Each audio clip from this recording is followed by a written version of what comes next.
Okay. Good morning, everyone. I hope everybody enjoyed their little reprieve from the committee for a couple of weeks. Yeah, it was great.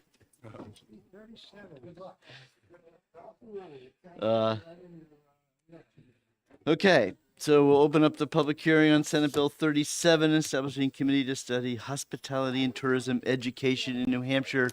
And I have a card from Senator Innes. Good morning, Senator Innes. Good morning, Mr. Chair. Good morning, members of the committee. For the record, Dan Innes from Bradford, New Hampshire, District 7. And I'm here before you to introduce Senate Bill 37. This is a nice little simple bill. Let me give you a little background on it. As you may know, I've been in the hospitality business myself here in the state. Still have an interest out of state in the industry. And I'm a professor at UNH. Marketing is my primary discipline, but I'm in the Department of Hospitality Management. And over the last number of years, we've witnessed a general decline in interest in this industry, beginning in the high schools, following all the way through to the community colleges as well as the university system. That runs counter to our state's needs. As you know, travel and tourism is a major part of our state's economy. As we're building the budget, we look at the rooms and meals tax. It's a big deal industry. So some discussions over the last several years, it occurred to me that, we're not meeting the demand that the industry has for graduates, whether it's community college or high school or the universities. In fact, the estimates are from the New Hampshire Restaurants and Lodging Association that the institutions are meeting about 10% of that demand. So the purpose of this commission is to take a look at things and try to really understand what's going on, but more importantly, what we might be able to do about that, whether it's a public-private partnership with industry or it's a change in the way we're doing funding or maybe something even simpler than that, that will encourage young people to take a look at this industry. It's a terrific industry. It's really doing well. It's growing very quickly right now. We'll hope that continues. That's good for the state and for workers. So the commission includes the usual menu of senators and representatives, but also the president of the New Hampshire Restaurants and Lodging Association, an owner-operator of a restaurant, owner-operator of a hotel, and representatives from the New Hampshire Community College system and the University System of New Hampshire, as well as a representative from CTE appointed by the Department of Education. So I think it'll be a good commission that will help us to understand the issue and really dig into it, and ideally will give us some direction on where to go from here. I'm happy to take any questions if there are any. Representative Burrows. Yes, thank you for taking my question. Of course. Do you envision that this commission will also study where to house these folks? That's a really interesting question. And last week, I actually went to the New London Hospital to hear about the project that's being done there, which should help the hospital with some of their staffing issues. I don't see why that couldn't be considered. And we know in the Seacoast in particular, that's a major issue. Affordable housing is in short supply. And while the industry has raised the wages significantly in the last number of years, it's hard for anyone to afford to live in the Seacoast at this point. So I'm sure that will be a consideration. Yes. Yeah, follow up just quick. Further question? Because again, in my area, there's no housing. There's Yes. just no housing. I'm in the North Country, though. The good news It's is we have tough. 5 new mega hotels coming in, and they could stay there Yeah. if they but- got jobs. Yeah, and you see with a lot of resort hotels and that sort of thing, they will put housing in for their employees. And Glacier Park is one of my favorite places on earth, and I'm always amazed at the number of people who descend on that park and live there in seasonal housing. So there are solutions that can work, and again, maybe that's the public-private partnership sort of activity, similar to what we're seeing in New London. Yes, thank you for the question. Any other questions? Yep, Representative Patusek. Thank you, Mr. Chairman. Thank you, Senator Innes, for coming to see us. Happy As the prime sponsor on this bill, Mhm. and as it sets up the number of folks who are going to be on it, says 2 members of the Senate appointed by the president. Are you willing to be one of those members? Of course, Thank you. yes. Representative Calabro. I ask because I represent Hollis and Brookline. We have a lot of agriculture there. Yes. Our hospitality industry is inextricably linked with that element. And I wondered because agritourism is probably one of the biggest things I'm trying to expand as a culinarian of 40 years in the state, and wondered if you hadn't considered that part of that might cover that, because people being interested in, much like they do in Europe and in Italy, that model we could identify here and do as well, much like many of the institutions and farms in my district. I think that's a fantastic question. And believe it or not, I have a 154-acre farm in Bradford, and that's one of the things that we've been thinking about. We're not doing it. Right now it's chickens, goats, and cows.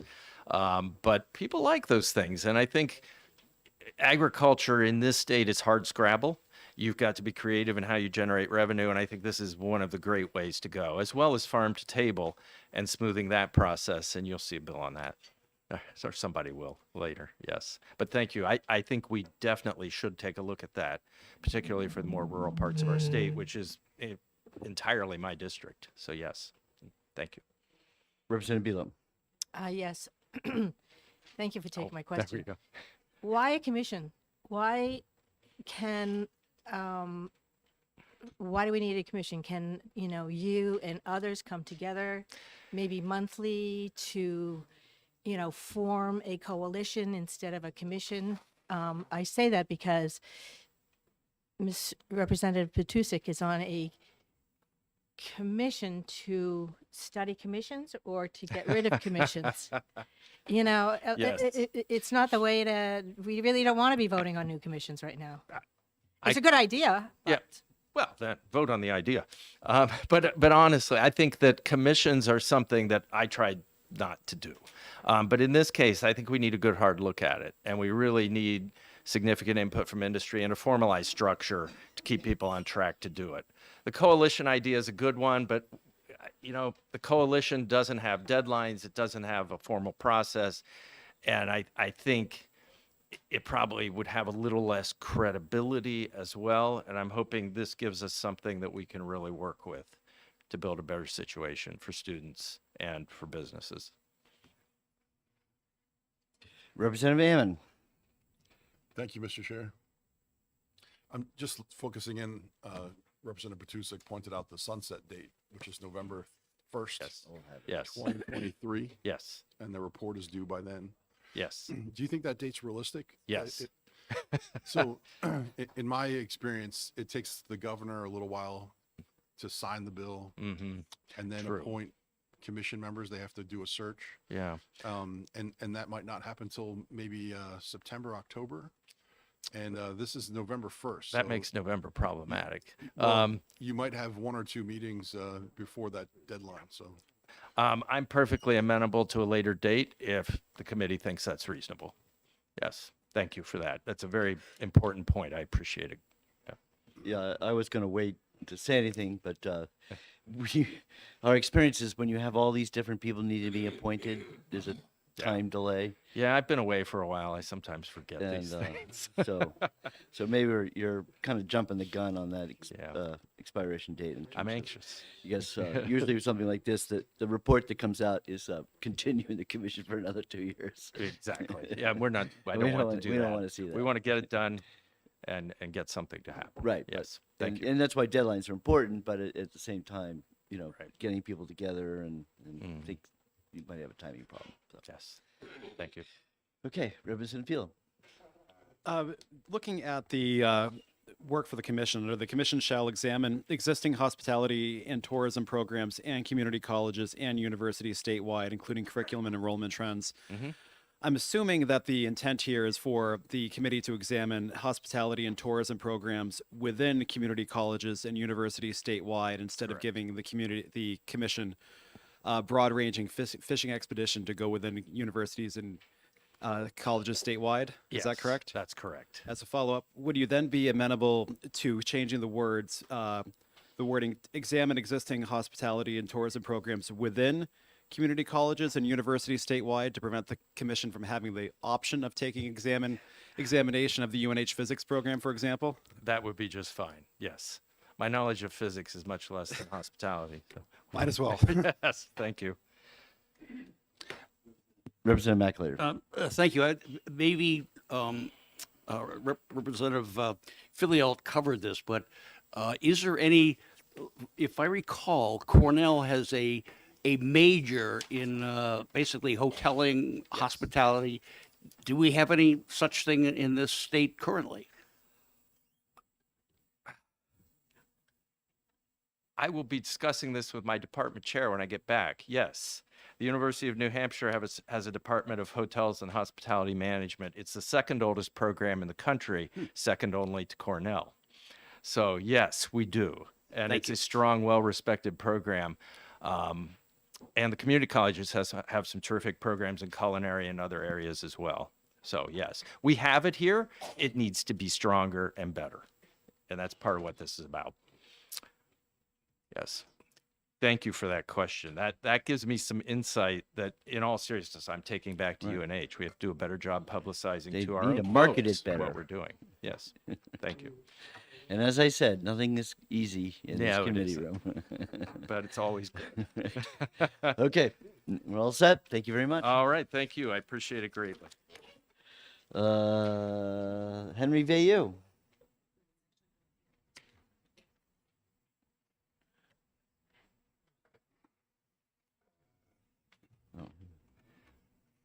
Good morning, Mr. Chairman and members of the committee. For the record, my name is Henry Dayu, and I'm here on behalf of the New Hampshire Lodging and Restaurant Association.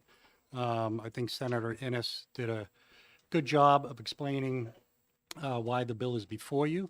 Under the bill, NHLRA, the Lodging and Restaurant Association, would have a seat as an association, and then two members, a restaurateur and a hotelier.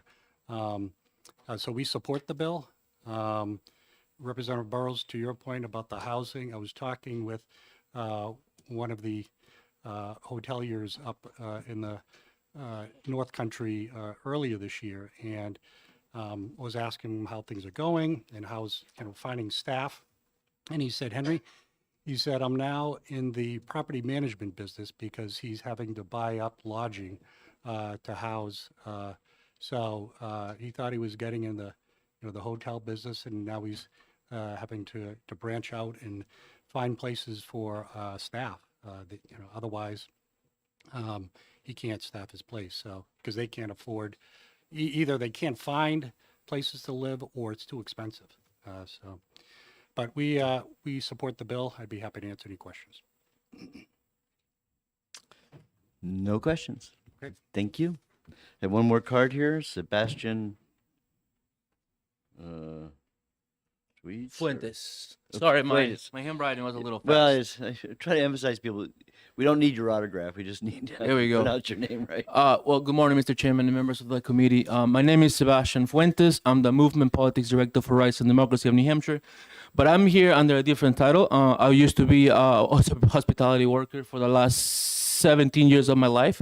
I work in the North Country at the Mount Washington Hotel at Bretton Woods, and I also work at the Mountain View Grand up in Whitefield, New Hampshire. Both properties have had a cooperation between local high schools and also colleges up north. The White Mountain Regional High School with the the Mountain View Grand Resort and Spa, and the Mount Washington Hotel Omni property now with the Granite State College and the White Mountain Community College, which they have a culinary apprenticeship program, they have a hotel management program, and also for the ski industry, we have a ski management program, which is definitely extremely important for us. Just going back to the question by Representative Burrows about housing, at the Omni Bretton Woods, there's definitely an issue with that. We have to house a lot of international workers that come here on the J-1 visa program too. And sometimes we don't even have a spot to put them. We have to rent literally hotels, motels down in Twin Mountain to be able to host them.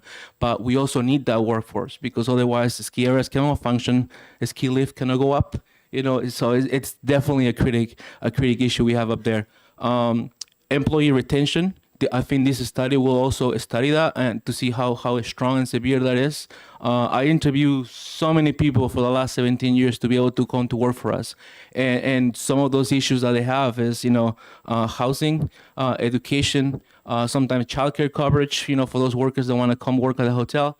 And sometimes diversity. The North Country is not really one of the most diverse areas in the whole state, so that can be a little bit of an issue.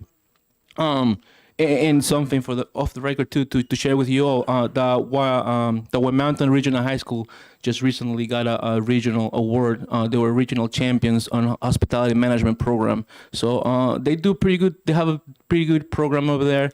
And I think this study alone will give us the right amount of information to see where we can do better, we can improve, and what should continue. So I just want to give you my perspective as a former hospitality worker, but I know this is something that I definitely support, and I hope you do too.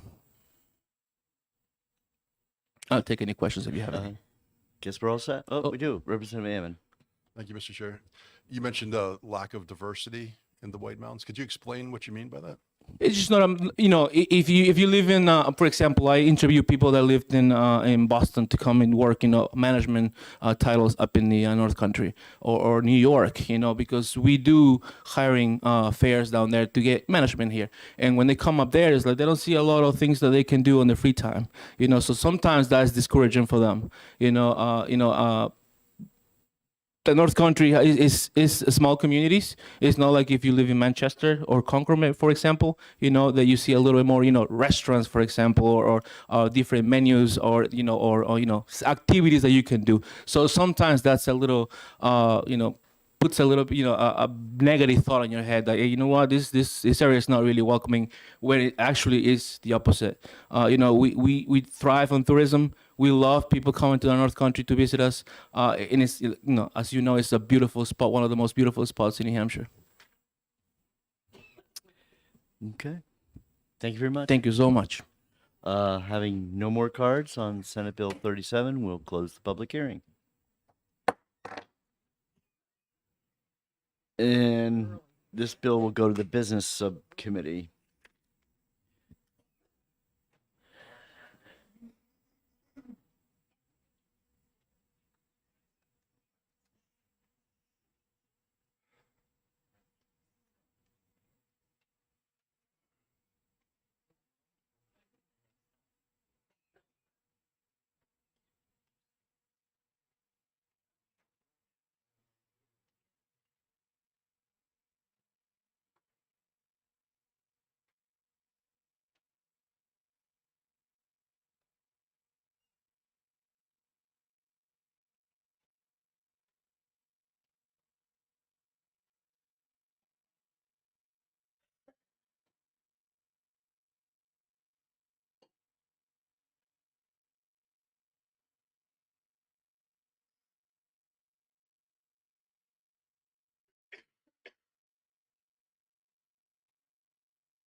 Okay, we'll open up the public hearing on Senate Bill 64, and the prime sponsor is not here today, so we have Grant Bossy who will introduce the bill.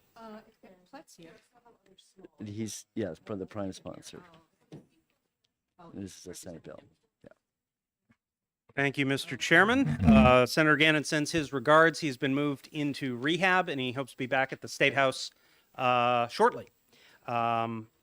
Good morning to the entire Commerce Committee. I am Grant Bossy from the New Hampshire Senate, here to introduce Senate Bill 64 on behalf of Senator Gannon, the prime sponsor. This bill would establish a committee to study resident-owned manufacturing housing disputes as well as possible oversight of them. Last session, the Senate heard that residents in these communities have no mechanism to resolve complaints against their boards. To develop a dispute resolution process, this study committee would be tasked with gathering information from residents and other stakeholders. Resident-owned communities, ROCs, are multi-million-dollar investments, which are paid for by their residents. Thus, this study committee would also examine if there were an appropriate regulatory oversight mechanism that could be established. The Senate approved SB 64 on the consent calendar. Senator Gannon thanks you for your consideration and support of SB 64. Thank you very much. Thank you. What's that? Oh, yeah, your written testimony would be great to have in the file.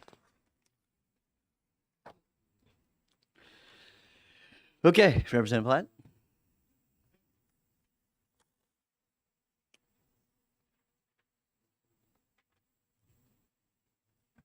I'm Representative Fred Platt. I usually hang out Ways and Means. It's nice to visit Commerce and Consumer Affairs. I am a resident of Medville Cooperative in Goffstown. It's a 301 home park. We've been a ROC, resident-owned communities, for about 16 years. I've been treasurer for the last 2 years on the board.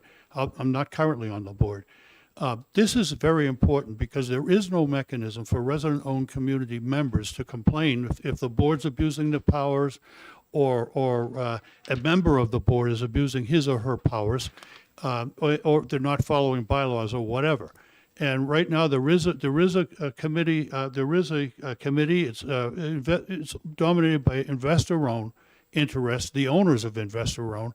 And even there, if it's investor-owned, maybe there should be some non-owner representation, but it does not serve the resident-owned communities well at all.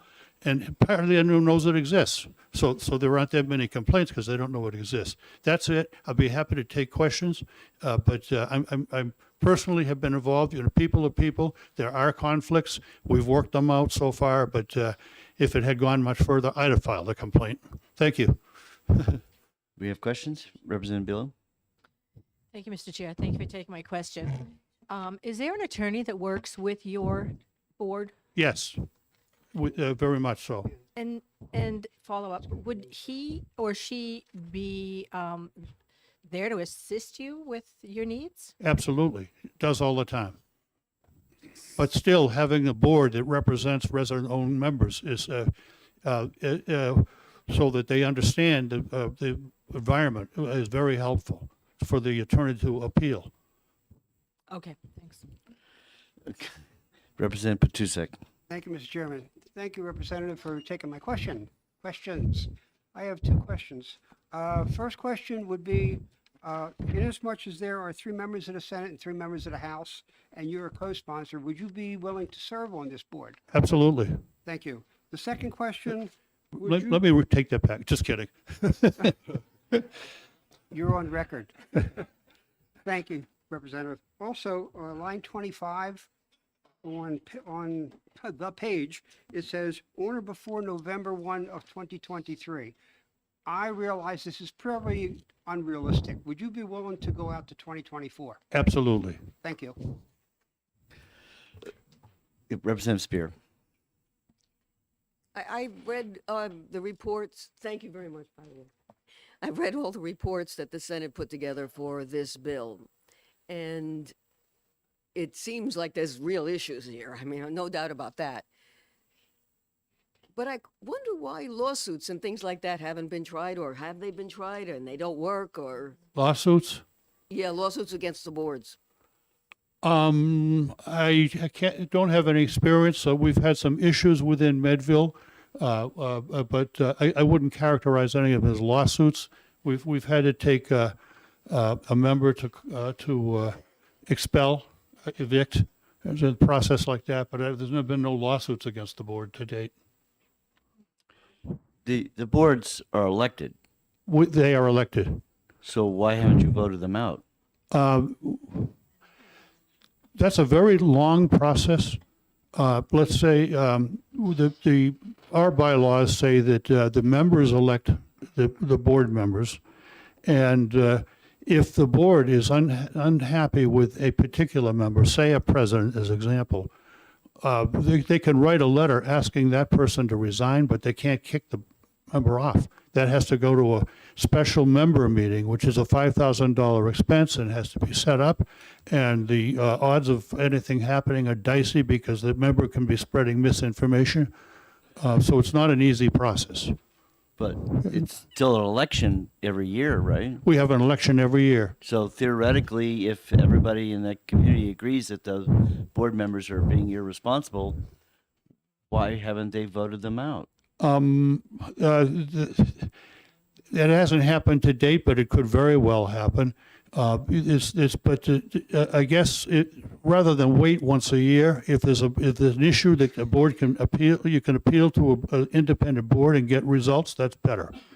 Okay. The reason I go with this question, I realize you have some questions, but the Commerce Committee has oversight over condos Yes. and homeowners associations. Yes.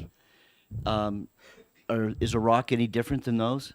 Its only difference is that we're owned by the members. I own 1/301st of that park. And I'm represented by the board. And the board generally functions well, but there may be a member or two who doesn't function well. I'll just leave it there. Right. So, but over the years, this committee has often seen legislation related to homeowner associations to try to, I guess, arbitrate problems within a community. Yes. And we've always decided not to go forward with that because at the end of the day, you're a private community.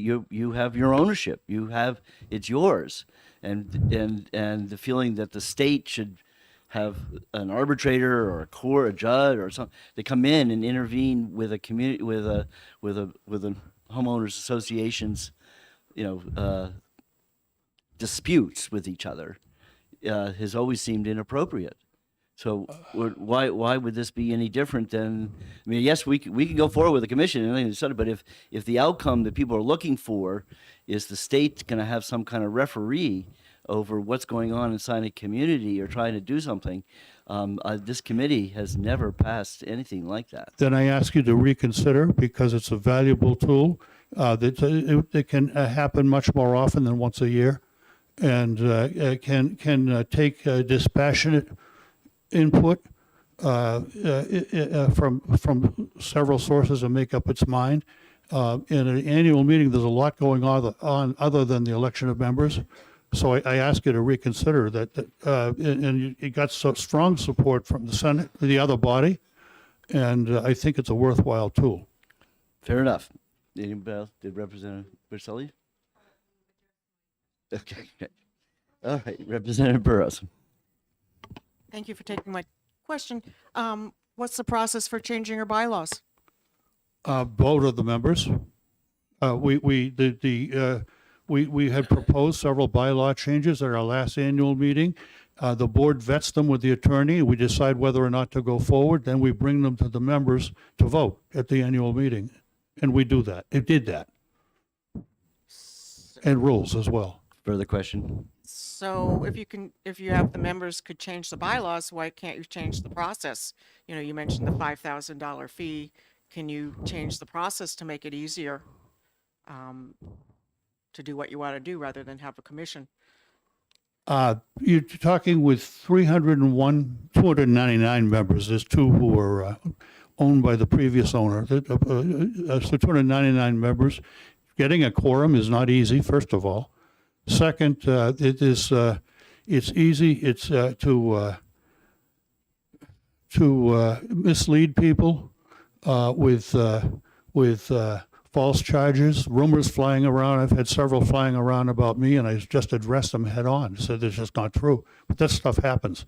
And so it may not get a fair hearing at a meeting like that, especially with a lot else going on. Representative Thaxton. Hi. Hi. My concern with these things, the rocks, and I'm familiar with them from my business, are actually condos. You have an undivided 130 whatever % interest in this common property. So because they're mobile homes, they've received some, and they're mostly you got Department of Agriculture financing to buy it off of the former owner. Oh, that's a common scenario. But my concern here is when you go down this road, you're going to be getting involved with mediating homeowners disputes in condominiums and cooperatives. And I get it that it's hard to sort things out at town meeting or your community meeting. We all have that in our towns. I mean, sometimes I think that's just the nature of the beast. But I have reservations. Is there a question here? Yes. My question This is a would you am I believe? missing something? Yeah, right. Yeah. We got our financing 16 years ago through Citizens Bank and New Hampshire Community Loan Fund. And I refinanced the New Hampshire Community Loan Fund last year with a bellwether and saved a bunch of interest in the process. But we are not mobile homes. We're manufactured housing, and there's a big difference. And so it's to call a owner of a manufactured house, say is owning a mobile, or she is owning a mobile home, that's a step down. I'll just leave My it. apologies. No doubt it doesn't move. Yeah, it does not move. Okay. Yes, Representative Terry. So I just want to be clear here that in response to my colleague's question, I believe I heard you say that it would be difficult to get the membership together in order to vote to change the bylaws, even though all of them have a vested interest in this, and that they would be subject to misinformation and disinformation. If what I heard is correct, then is it also correct that what I'm hearing from you is that you prefer a different process because of the inconvenience and the likelihood of some messiness in having the membership make the decision? And if in fact that is what you're saying, can you cite examples where in fact that has happened, that there have been examples of misinformation, disinformation, and not being able to get enough people to come to a meeting in order to make changes? How many examples can you give me? I have one on top of my mind, but I won't speak to it because it's raw and it's recent and it involves people, so I just will refrain from answering the question. But it exists. Follow? Okay. You don't want me to? Well, not that one. Don't go somewhere else. Go somewhere. This is only a one-way street, Mr. Chairman. That's Uh,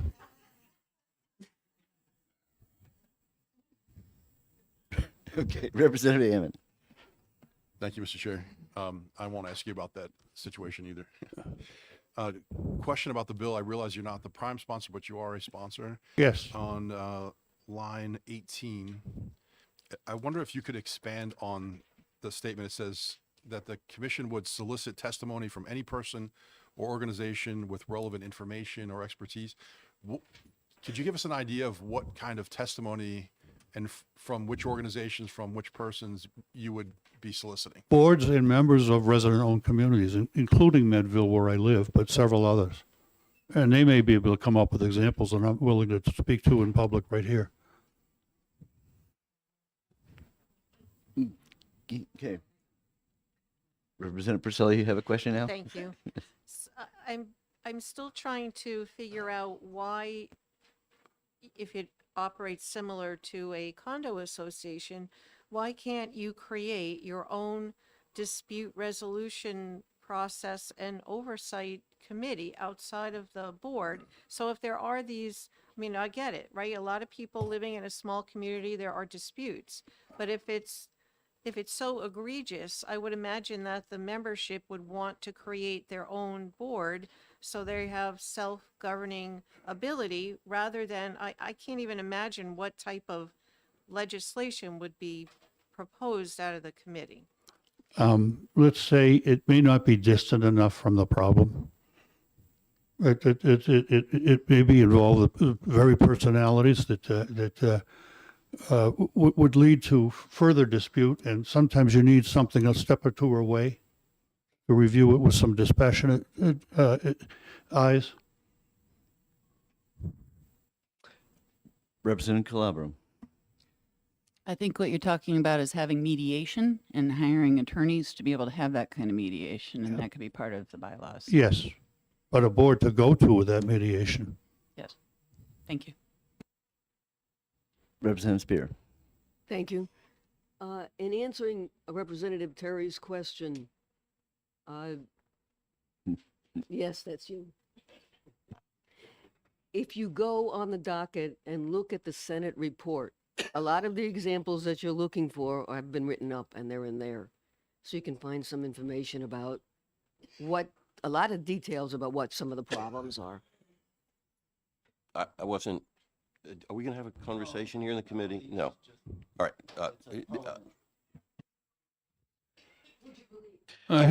Would you believe?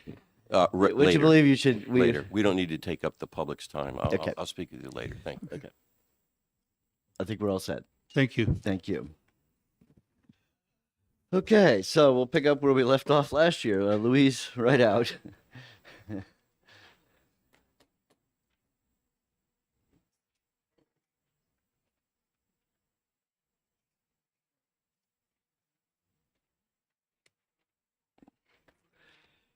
Good morning and welcome back to the Commerce Committee.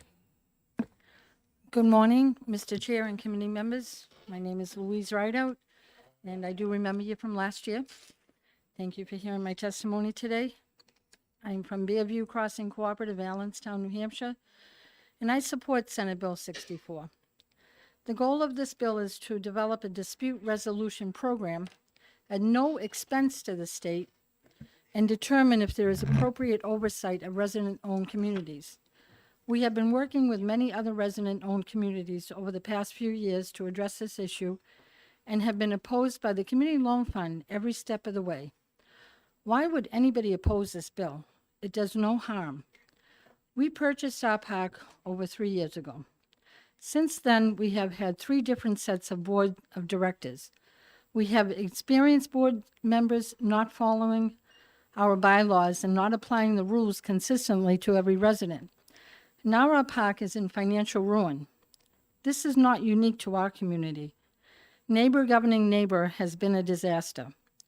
Why is oversight needed?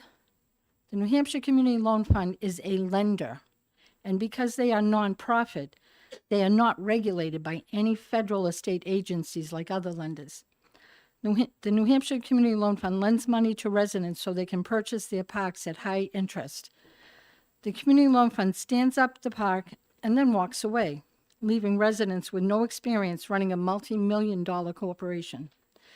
There needs to be more transparency and guidance for residents when considering a plan to purchase a park. When we purchased our park, we had no idea that the contract included a provision in which we would have to make interest-only payments on a $4.9 million loan to the Community Loan Fund. We are also not permitted to sell our park for 10 years. If we do decide to sell our park, the funds go to Community Loan Fund or another nonprofit. So if we were to make any type of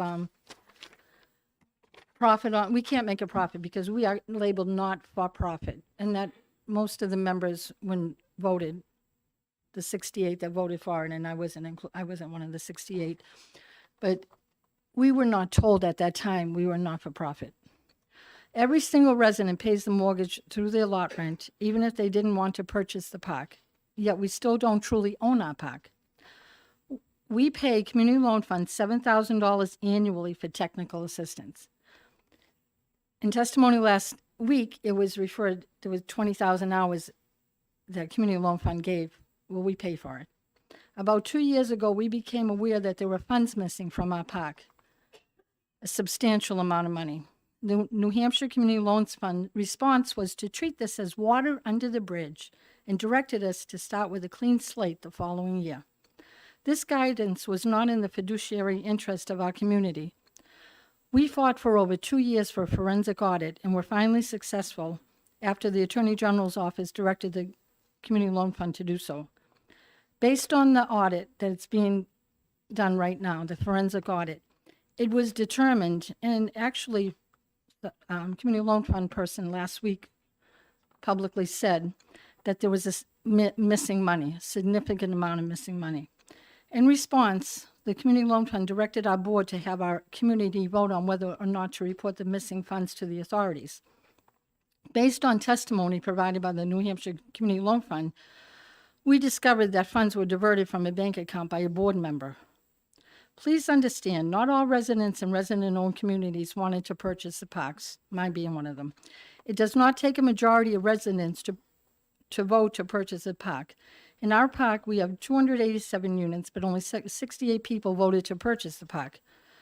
One would think that if New Hampshire Community Loan Fund had a larger base of support to purchase the park, you wouldn't have these problems. I probably wouldn't be here today asking for this bill.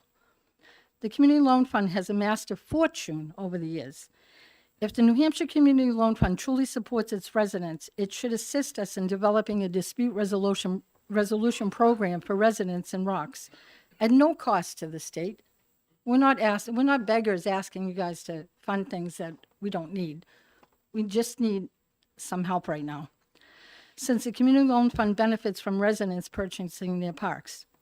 I respectfully request that this committee support Senate Bill 64. I believe that passing this bill will give many co-ops hope that serious issues will have an opportunity for resolution. If you were a homeowner in the situation right now that our park is in, you would definitely say, is there any kind of help that we can get? We are not beggars. We're not saying, oh, you have to fund this, you have to fund that. We're just asking for maybe an oversight, maybe people who aren't right in the thick of it to look. I was a federal employee for 18 years, and I went to many mediations with other employees. Usually the government would send somebody in from the outside, and that person would listen to both sides and then come up with some suggestions. And participating in that was really helpful, and I could see how great it was. And if you have somebody already willing to volunteer to help that isn't going to be handpicked by Community Loan Fund, it's a beginning. Can you give us a chance? That's all we're asking for.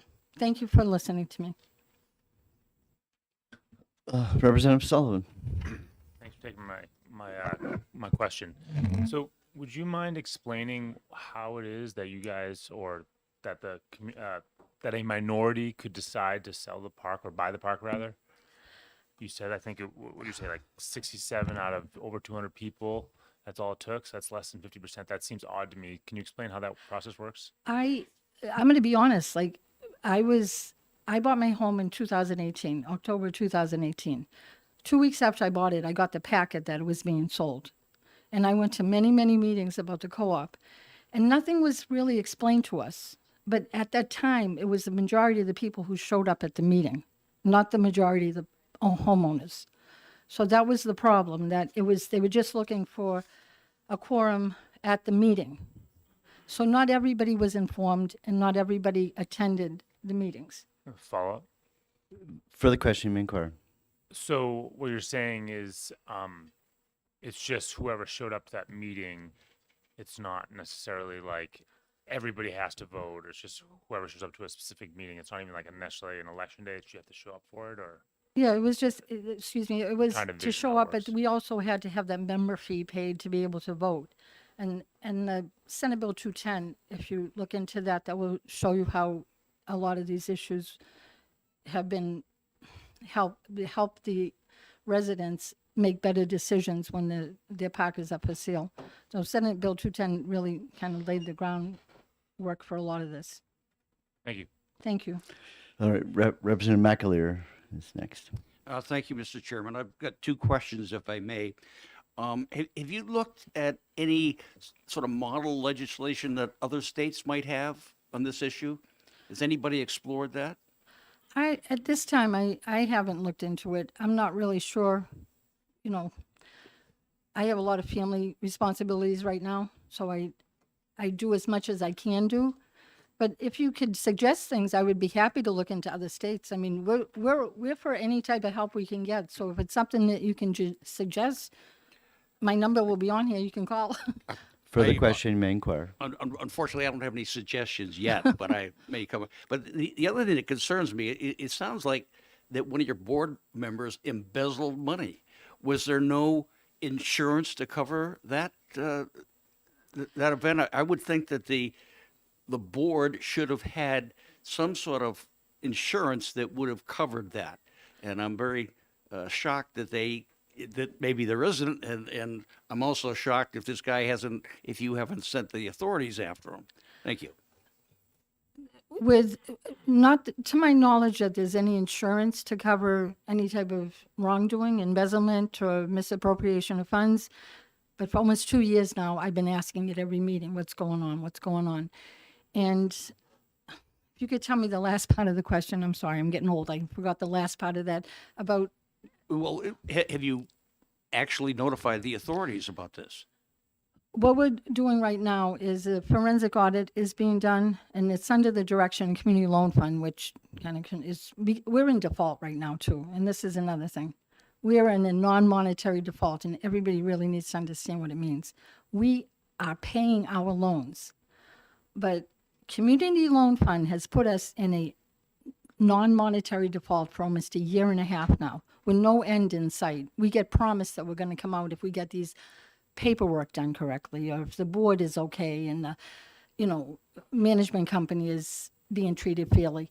But what about us being treated fairly? So we're in the dark. To be honest with you, we're in the dark. Are they going to pursue? And I asked Mr. Clasby of Community Loan Fund over a year ago, what happens if there's any wrongdoing? And he said it could be prosecution, restitution, jail time. And then I asked him if any other co-op they dealt with anything like that. He said yes, but he wouldn't elaborate for me. So that I put that information out over a year ago to the Community Loan Fund. And we're in the dark. This is forensic audit that we are paying for. We're paying for it.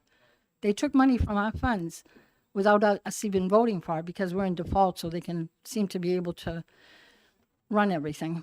So this is what we're up against. So I'm sorry, I wish I had more information. I want the information too, believe me. Thank you. Okay. Representative Burrows and then Representative Philo. Thank you for taking my question. I'm going to go back to my question about the bylaws and relate it to what Representative Sullivan said, because you mentioned this meeting where the bylaws said it was a majority of members present.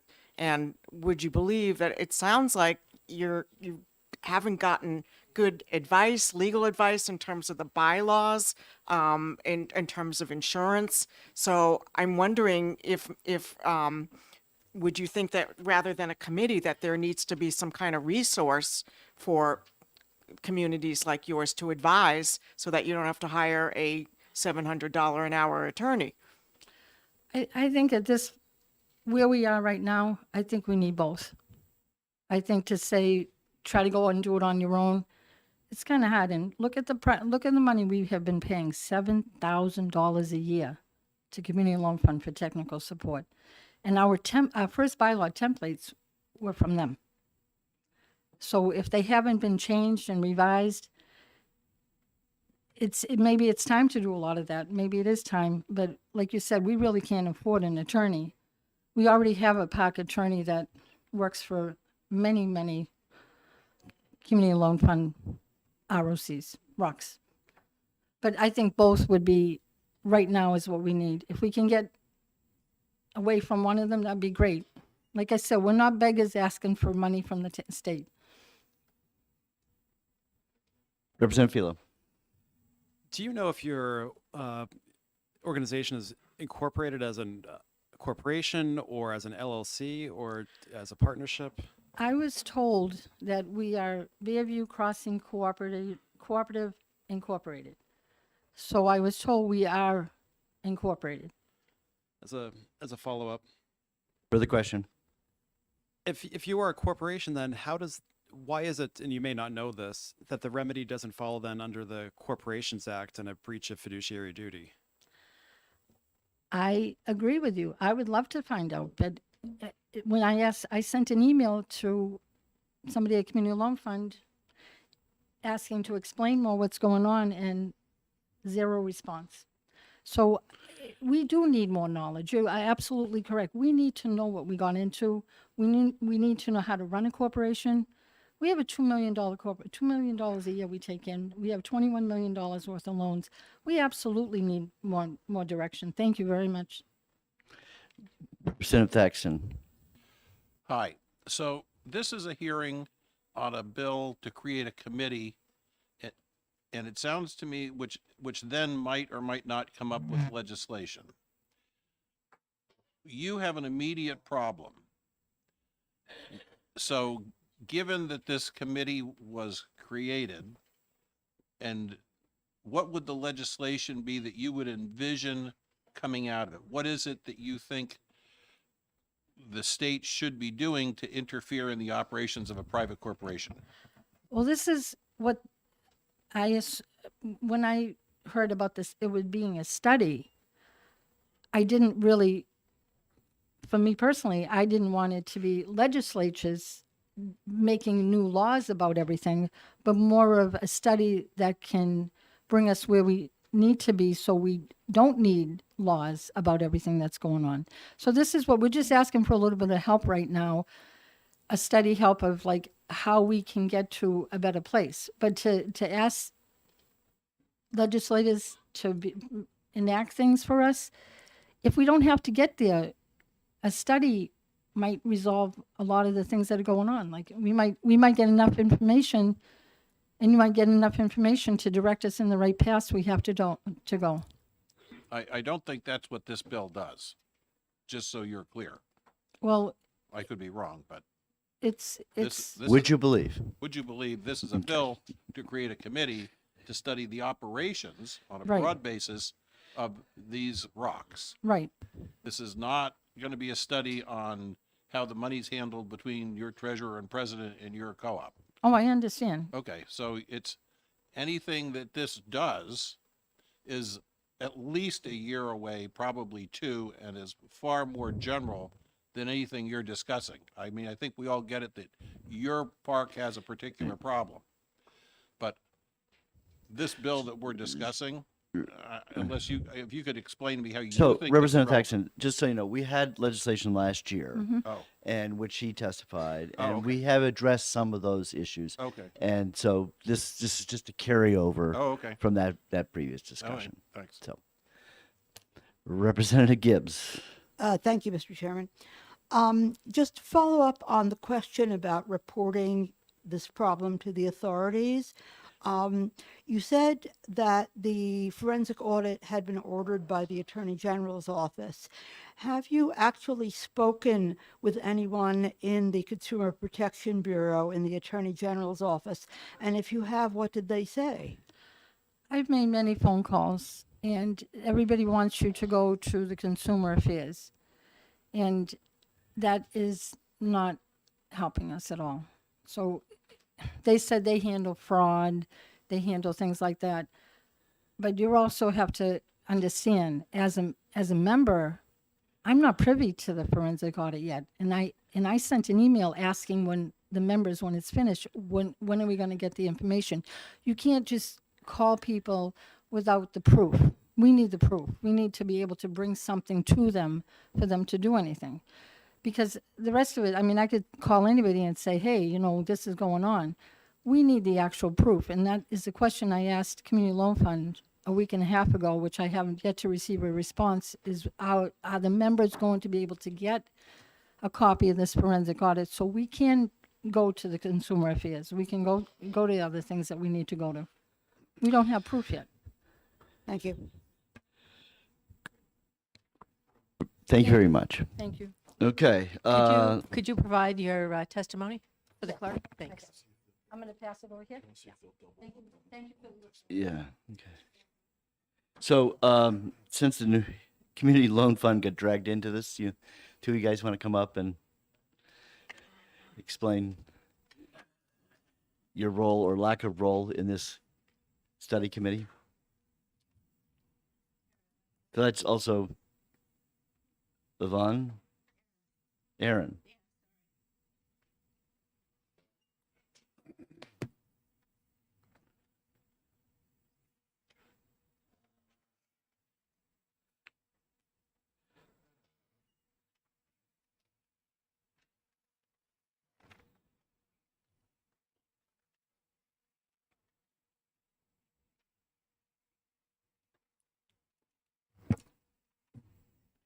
And for the committee's recommendation, it did happen before I was here that the Community Loan Fund was created for the purpose of allowing manufactured housing parks that were privately owned to then be owned by the residents rather than having it sold to another independent.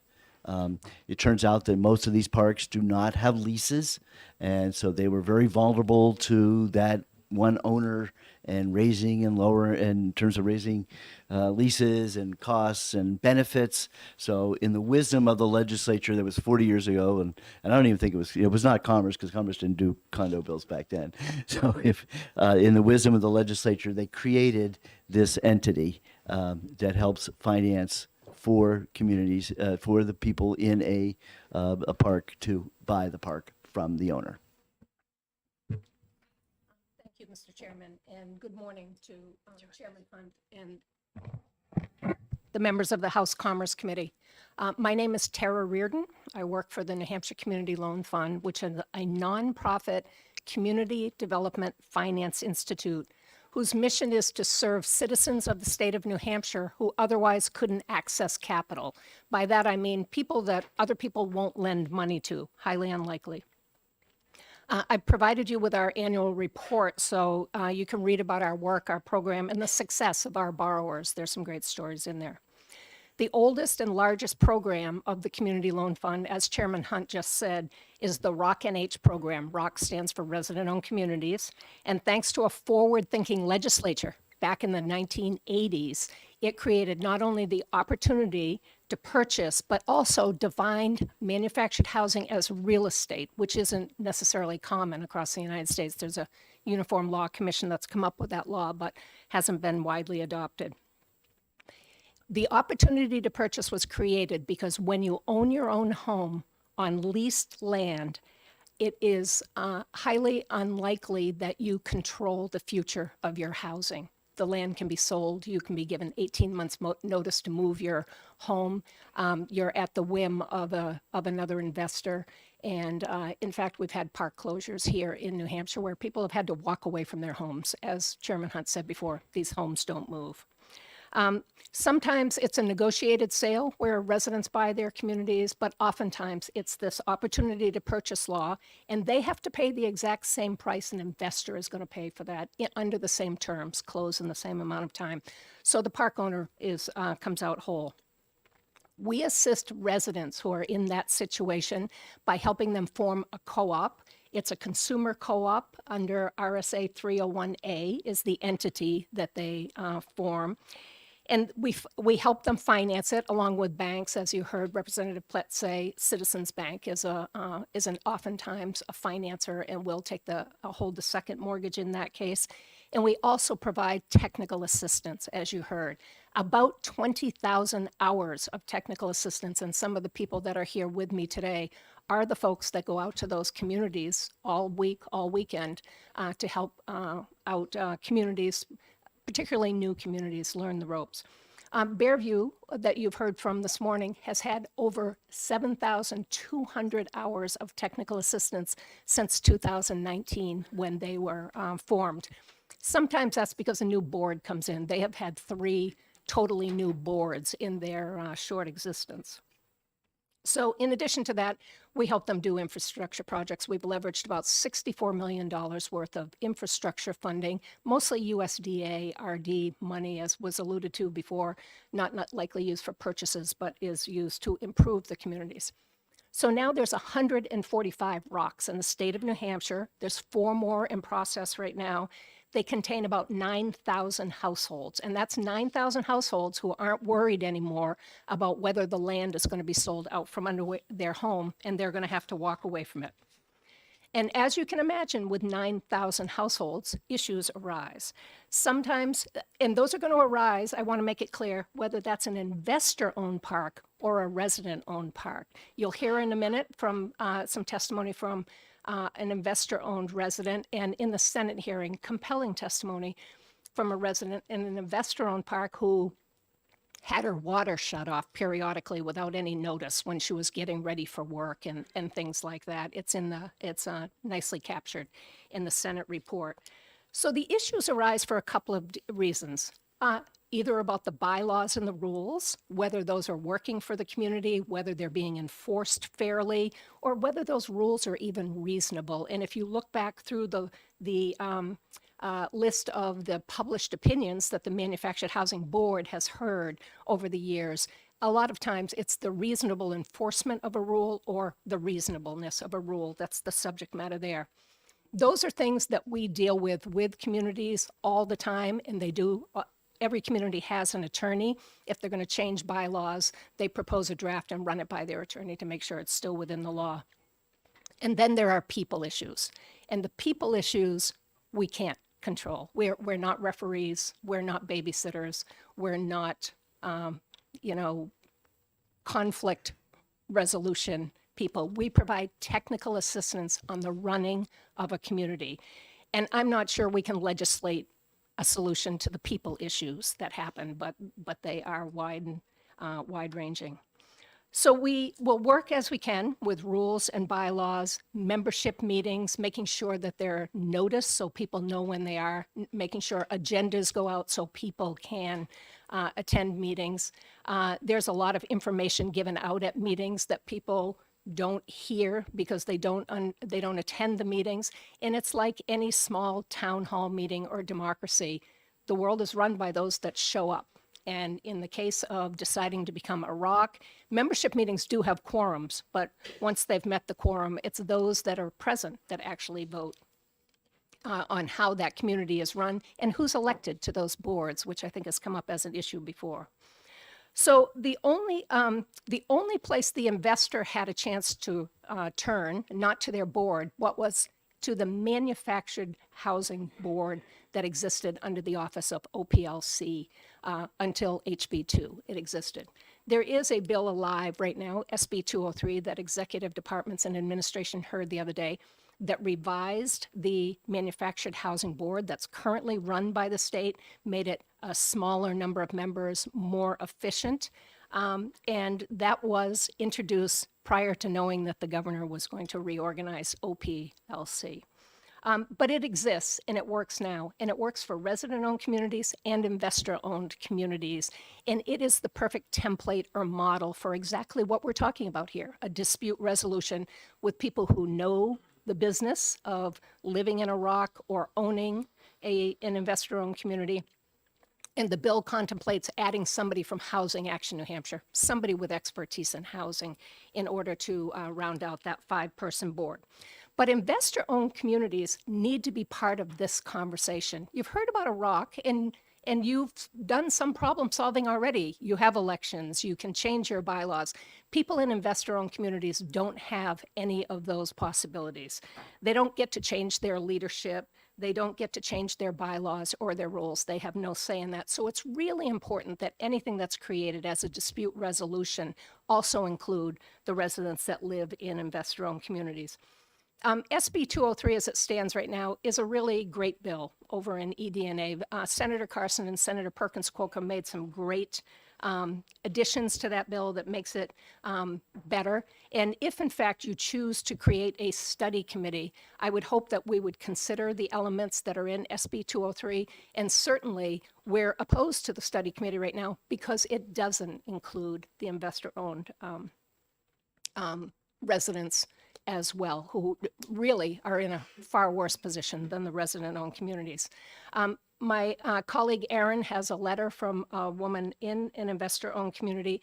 I would be happy to answer questions or be a resource for the committee. Great, thank you. Representative Spear. Thank you. I went online and I looked at the board that we're talking about, could you tell me the name of it again? Board of Manufactured Housing. That's the one. The Board of Manufactured Housing. And I looked at what their charter was, and it didn't appear that it would have anything to do with stepping in between a community and the rules that have been set up. In other words, if a community is not, if a board, I guess, of the community is not following the rules, they don't really have anything to do with that. They only help when you establish the rules, but they don't help any community enforce the rules, which is where it sounds like we're having all of our problems, or most of our problems. So can you explain why you think they might be of any help? So a ruling of the Manufactured Housing Board can actually be appealed and enforced.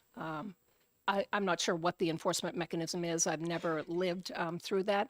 But SB 203 expanded the jurisdiction of that board to make sure that meetings were transparent, and if a member was expelled, that they could come before this board to make sure that was a fair process, that they got due process in that. So I think with the existing format of SB 203, there's the ability to make sure that happens.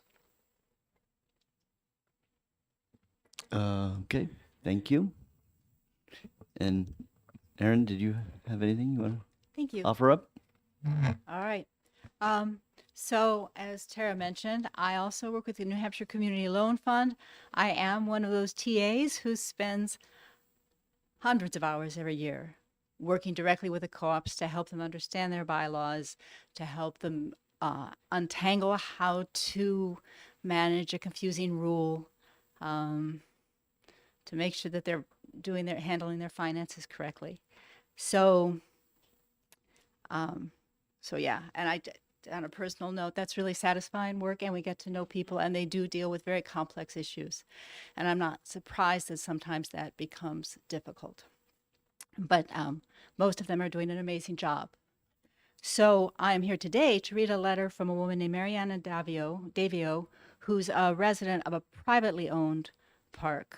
And I'm just going to read her letter because she asked us to. We do have the letter, so you don't have to. You don't have to read it. We're good? Yeah, Okay. we do have the Then letter. thank you. Thank you. Yes. Okay. All right. So I guess make sure everybody understands the key words here is investor owned means it's owned by somebody else, and community owned. These rocks are the residents now own the park. Okay, Kim Capon. And from MOTA, I haven't heard from MOTA in a long time, since Louise.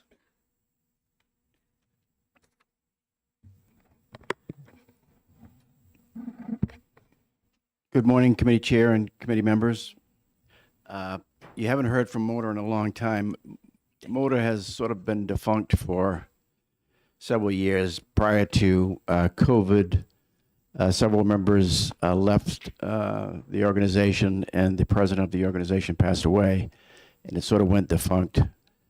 I and several of my colleagues, along with some support from the New Hampshire Community Land Fund, resurrected the organization, and so it's in its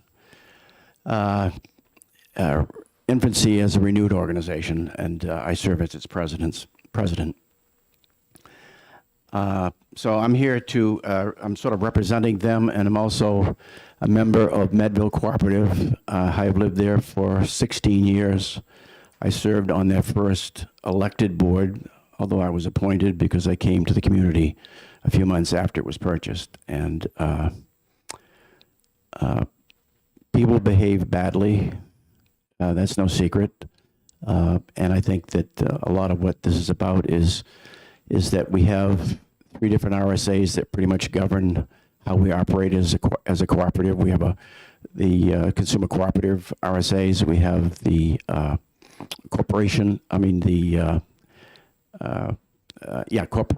corporation RSAs, and we have manufactured housing RSAs. And a lot of the problems come when those are not followed the way they should be, more so than even rules and bylaws, because those rules and bylaws somewhat come from what is dictated to how we should operate as a consumer cooperative. Our mission is to, my name is Kim Capon. I'm elected president of MOTA, Manufactured Homeowners and Tenants Association. Our mission is to support manufactured homeowners who have grievances with their owners, whether resident or investor owned.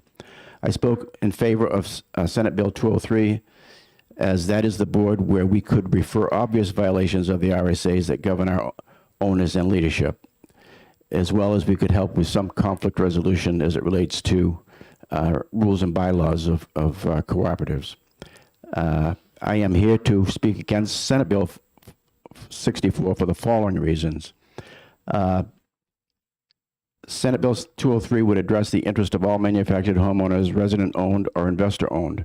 Roughly 2/3 of all manufactured parks are owned by investors, and to suggest that homeowners don't have issues of unfair practices in investor parks where they have no recourse and even more likely become subject to retaliation for complaining make little sense. Eliminating Senate Bill 203 to replace it with possible solution arising from study committee for rock oversight is to leave the majority of homeowners, manufactured homeowners, with no place to go for relief.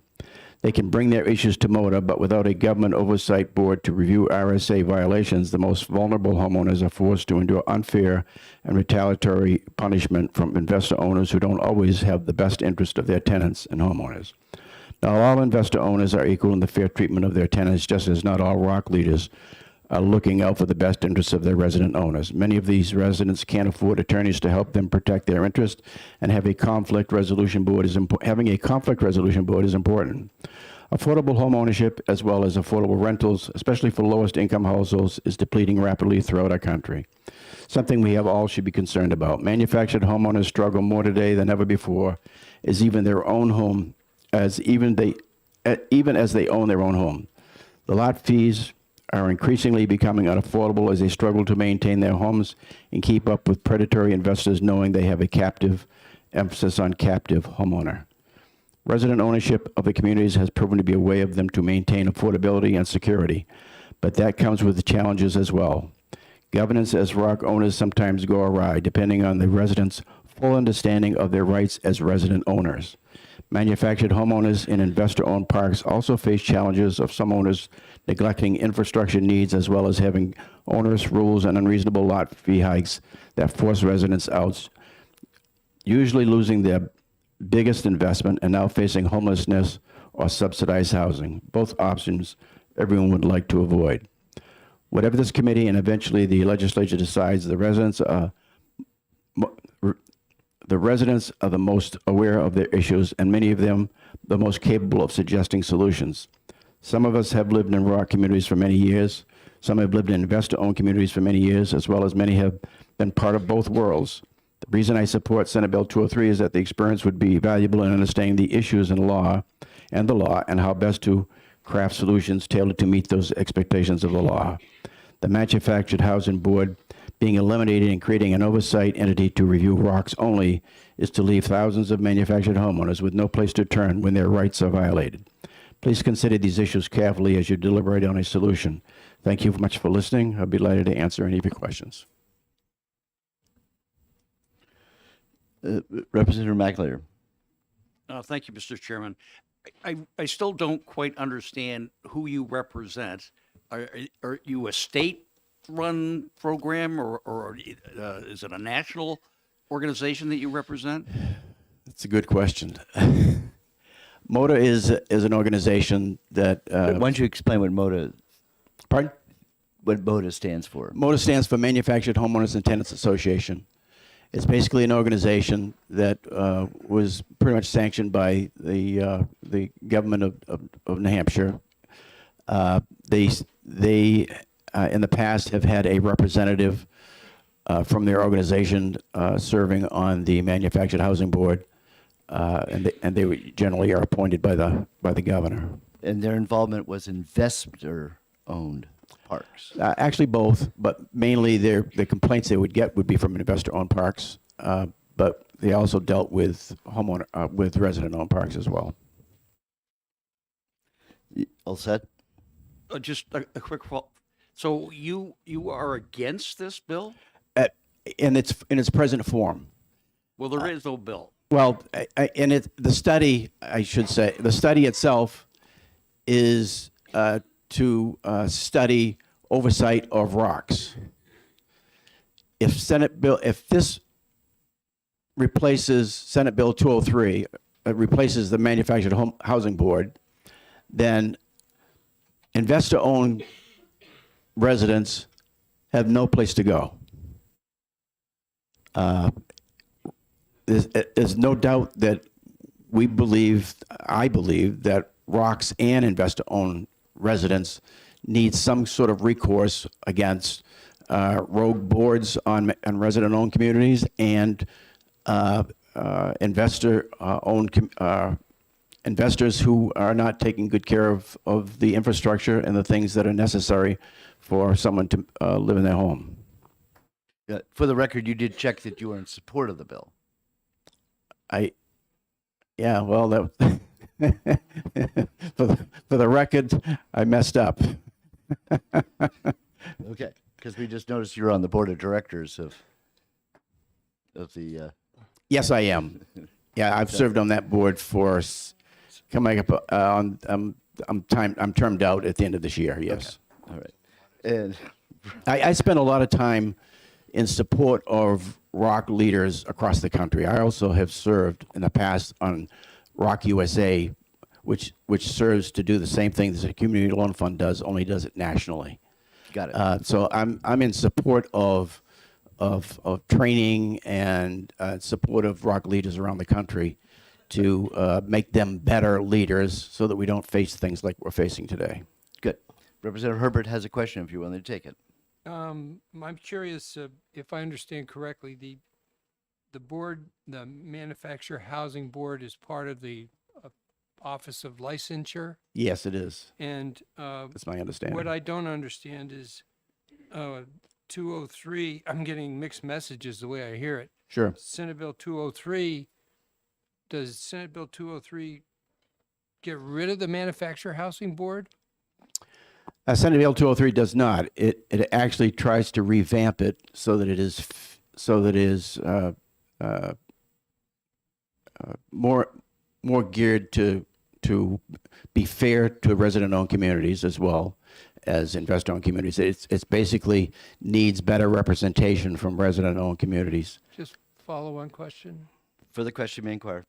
If 203 were part of the law, does that make the manufactured housing board, the place to get a resolution? Yes. So it would. Okay. Yeah, That's all. yeah, Senate, that's staying in place, and if Senate Bill 203 was adopted, I don't believe this Senate Bill 64 applies any longer.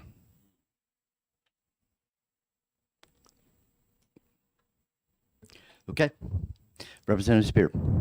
Just a quick question. You mentioned that what you're nervous about is that 64 could possibly, if we actually set up a committee and all the rest of that, that it could actually get rid of 203. It could do that, but it also, and getting rid of 203 doesn't, leaves no place for investor-owned, which I is. understand, but why do you think it will get rid of 203? Say it again? Why do you think that such a committee in their work would get rid of SB 203? I'm Or is it just a chance? 203 is facing some difficulties now. There's movement afoot to disband it, to eliminate it, and so you have two bills out there that are sort of trying to address the same issues.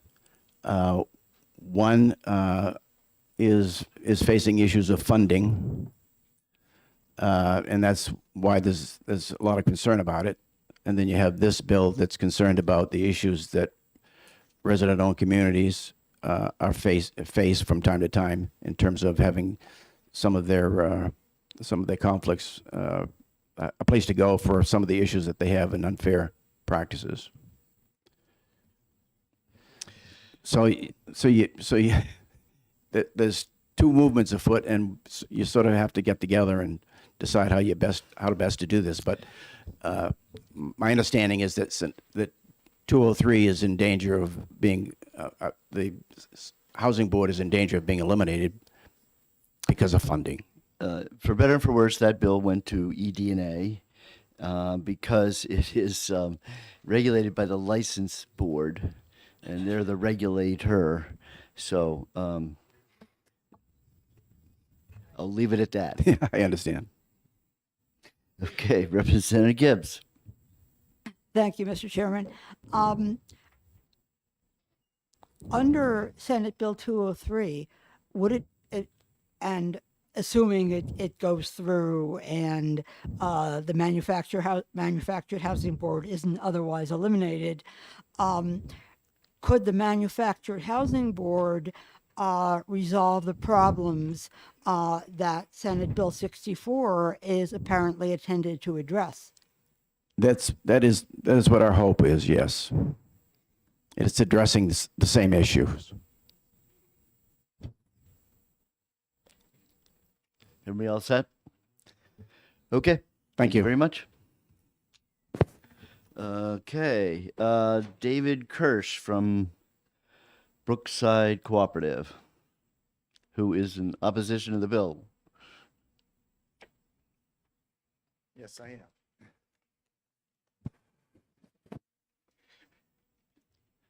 Good morning, and thank you for your time, Mr. Chairman and members of this committee. My name is David Kirsch. I represent Brookside Cooperative. We are a small resident-owned community in Hill, New Hampshire.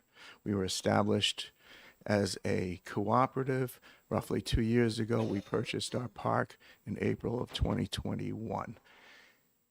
We have had our issues, and that's typical, I guess, of any new business that is going into a venture such as owning a park. And let me stress this. Cooperatives are a business. What we're looking at here is a bill that is going to step into the operation of a business, whether it is a resident-owned business or a investor-owned business. We are a business. People who are not members of that business don't get a say in how it runs. It doesn't matter whether it's a cooperative or an investor-owned business. We've heard testimony about one particular park today. They got a real mess, and I agree. The AG should be involved. And I want to thank the member over here who reminded us exactly why we're here. We're not here to trash a specific loan fund or listen to the complaints that people have about them. I have a feeling that there are other places for that. We don't need to be wasting your time. We also heard somebody say that nobody's asking for any financial or anything in this grant. I am of the opinion that your time is valuable, and this bill would be a waste of it. There's no need to create a committee to look into just rocks. If you're going to do something like that, then, as you heard from other people, then we should be looking at how investor-owned communities are run as well. Because just like a cooperative, they're a business who own a park.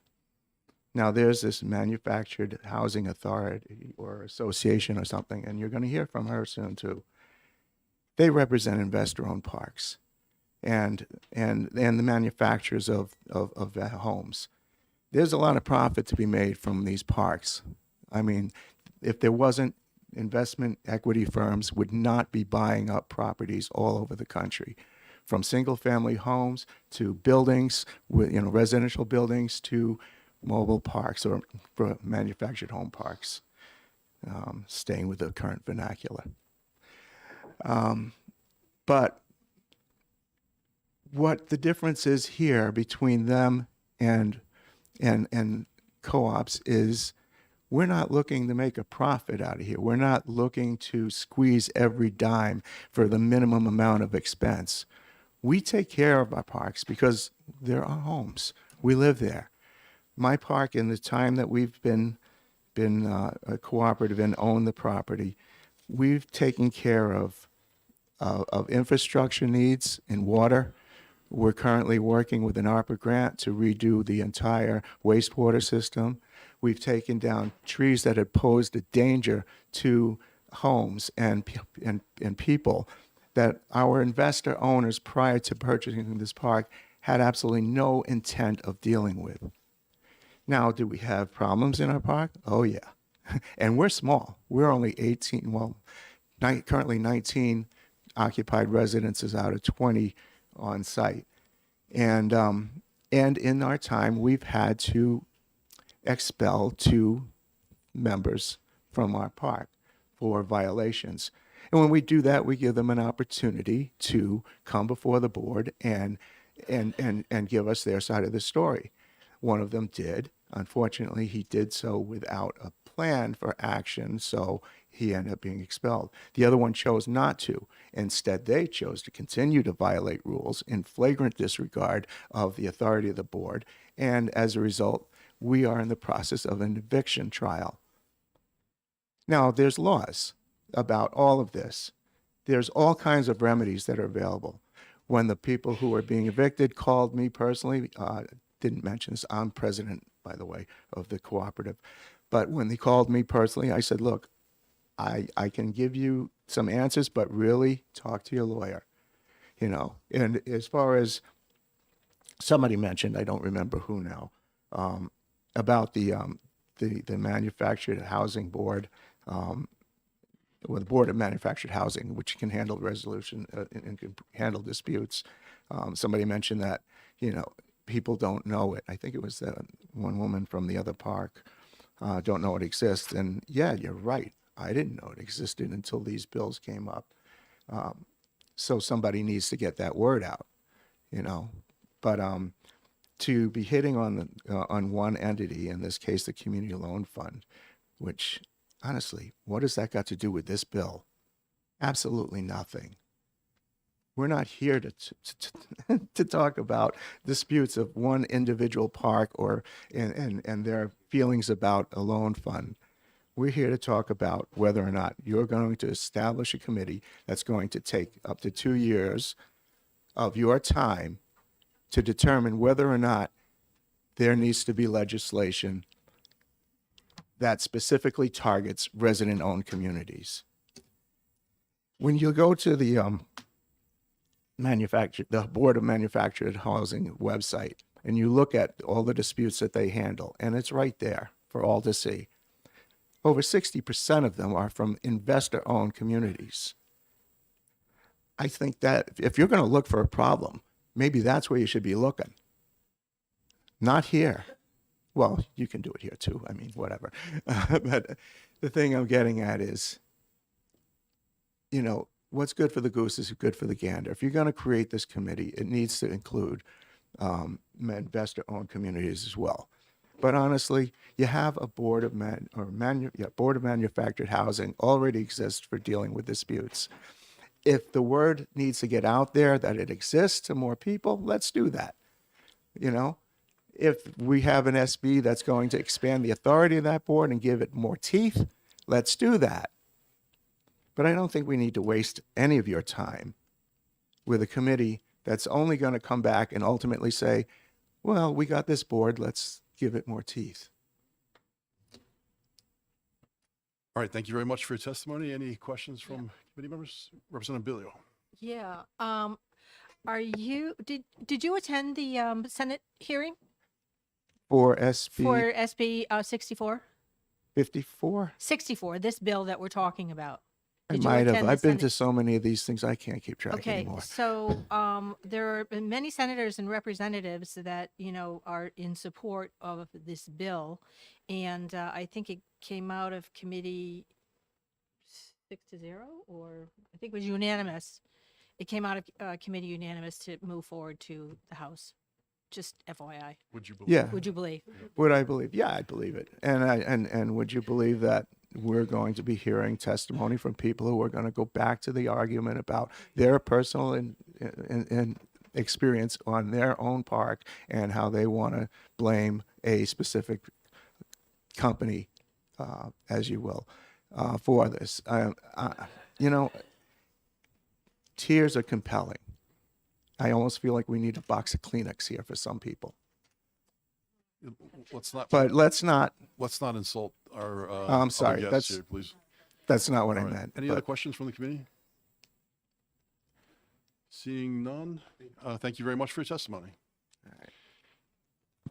Next, we're going to call Deb Dube from Allenstown, Fairview Crossing. And Deb, you asked for 10 minutes. Do you think maybe we could do that in half that? You asked for 10 minutes. Do you think you could maybe do it in 5? All right. We're about 40 minutes over time, so we want to be considerate of the bills that we have coming behind you. Thank you. Yeah, I understand. My name is Deb Doobie, and my husband Richard and I have lived at Fairview Crossing since 2001. We own our home outright from using my law enforcement retirement fund. I am currently retired from the Postal Service after completing 20 years of full-time service.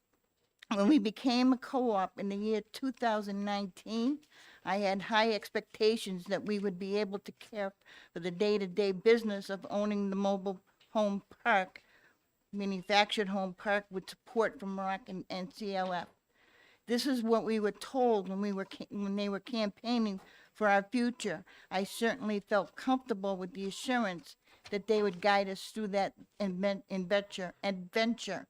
The night we voted to become a co-op, I immediately stood up and waived $30 in cash for the application fee required to start the process. A ROC NH employee wrote out the receipt and told me that it was deducted from my membership fee. We quickly nominated 5 directors. My husband chose to become the vice president. The board was later told that they had interviewed several management companies and chose the best suited. Before they were done, Michelle Supri, a Rock NH technical assistant, told the board members that they had to come up with a management company that night because they had one more to interview, or CFL would pull the loan. She had another woman with her that night and told them that we had to use her company. Her name was Joya Hughes from Compass Management. And yes, Joya was the young lady I gave the $30 in cash the night we voted. She was representing Rock.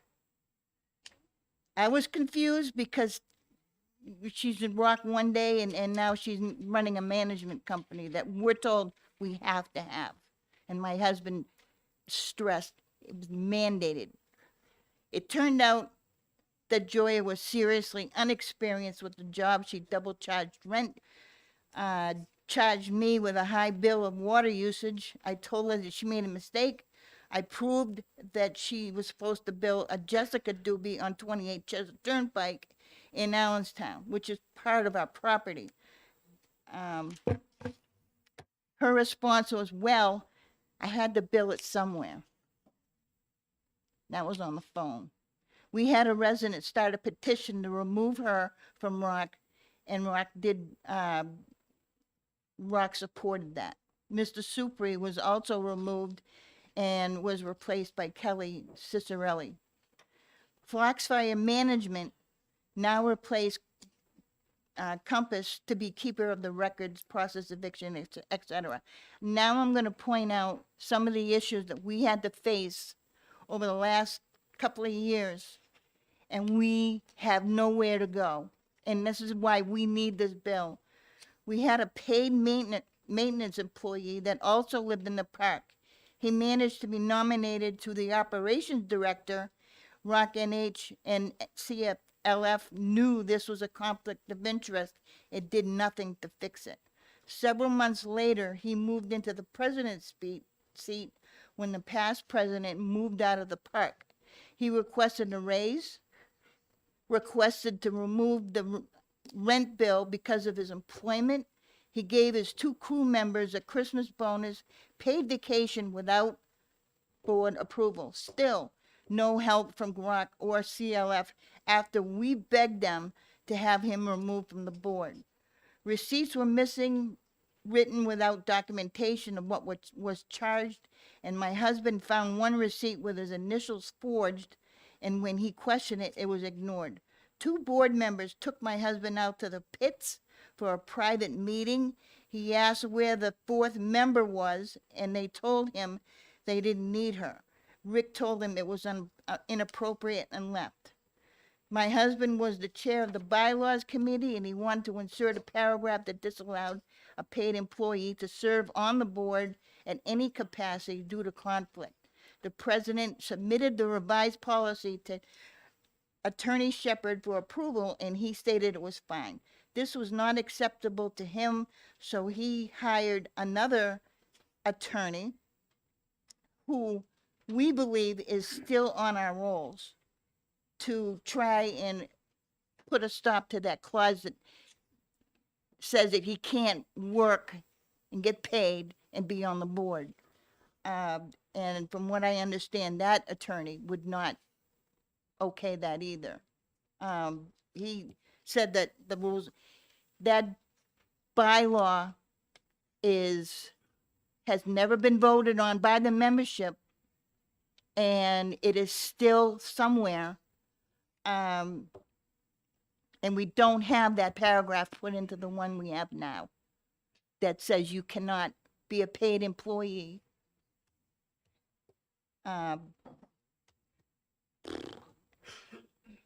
At this point, the co-op is seriously divided due to lack of agreements and unstable treatment from some of the board members. Still, Rock, NH, and at CLF refused to step in to support us. Kelly and Chris Glasby were at the membership meetings, board meetings, and heard our problems in person and on Zoom. We had 2 board positions vacant since December and January, and Rock NH CFL recommended we wait until May for elections. This is not what we want. We wanted to have them filled in January when we needed somebody. There's two people that applied for those spots or requested to join. They were prior board members, so they already have the experience of being on the board, and they refused to put them on there.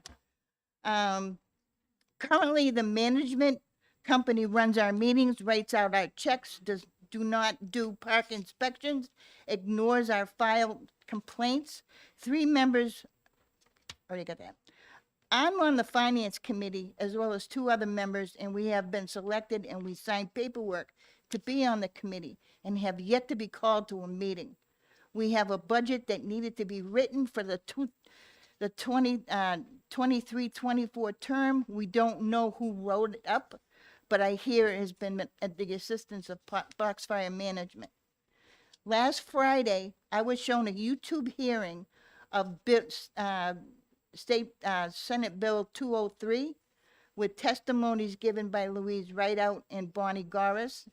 That afternoon, there was a Jean Wright who wrote a nasty post on the Rock NH Facebook group about a small handful of angry residents from one community lashed out to Community Home Loan. Would you like to hear what she wrote?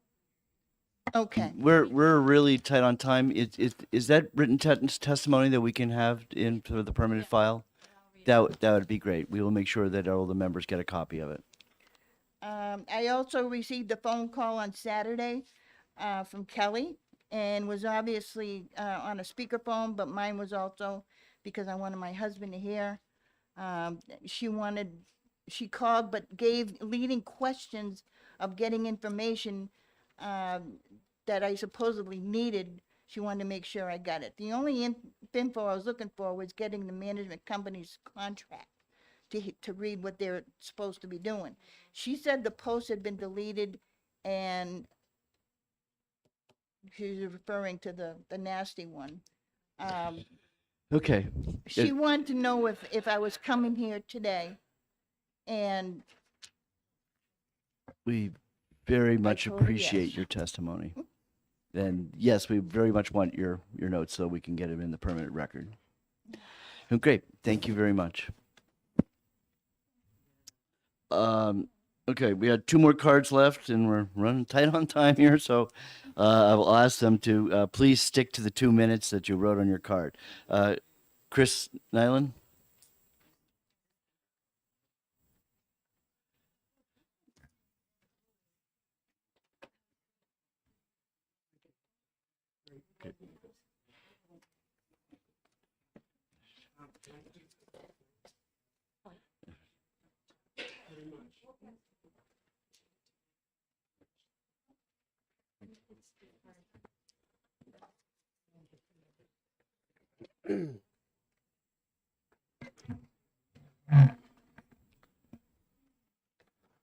Hi, my name is Chris Nyland. I live at ROC's 100th Park in Derry, New Hampshire for the past 9 years. What you're getting right now is not my words, but the actual words from pretend board members. And what that document, the first document, shows is we've had no meetings monthly or annually for 4 years. We've had no elections for 4 years. We're missing $400,000. We haven't been given fiduciary reports in 4 years. We have no rules committee. We haven't been told about the 8-year lawsuit that cost us $160,000. We have pretend board members filling in the wetlands. We have PFAS in our water, chlorine, septic. When I brought it to the attention of the Community Loan Fund year after year that we're not having meetings and we're not having annual meetings, and when they tried to get out of having another meeting this year, they had me beat up, got all my teeth knocked out. Then they prepared an attorney letter to me and violated me on 3 violations. And then they've been taking my rent money, thousands, to pay for the attorney bill. And now every couple of days I get a new eviction notice on my door. We need an oversight committee, something really powerful, because we have, in our park, there's no meeting, so how can you make yourself a board of directors? We need a powerful committee to enforce. I mean, how do you get those crooks out of the top positions? We can't do it from within because they have the power of the attorney. They have community loan fund. They have our park management company. They have all the rules in the court system under landlords. And the only thing that we can sue them on is if somehow the board of directors has ruined your peace and tranquility of your lot. Other than that, we have no legal remedy to us at all. And if you enter into that realm of right to quiet enjoyment of the park, you're into 3 lawsuits, which include 6 appeals, up to the Supreme Court, where they only had the 2 justices for the couple of years, which slowed the case down another 3 years. So, but the case, this book is a guideline for management, but community home loan, they don't actually know how to run a mobile home park. They're just giving you information of how to run a meeting, but they don't know about property deeds and setting up lots and water systems and sewer systems and you know what I mean? They just don't. Thank you for your time today.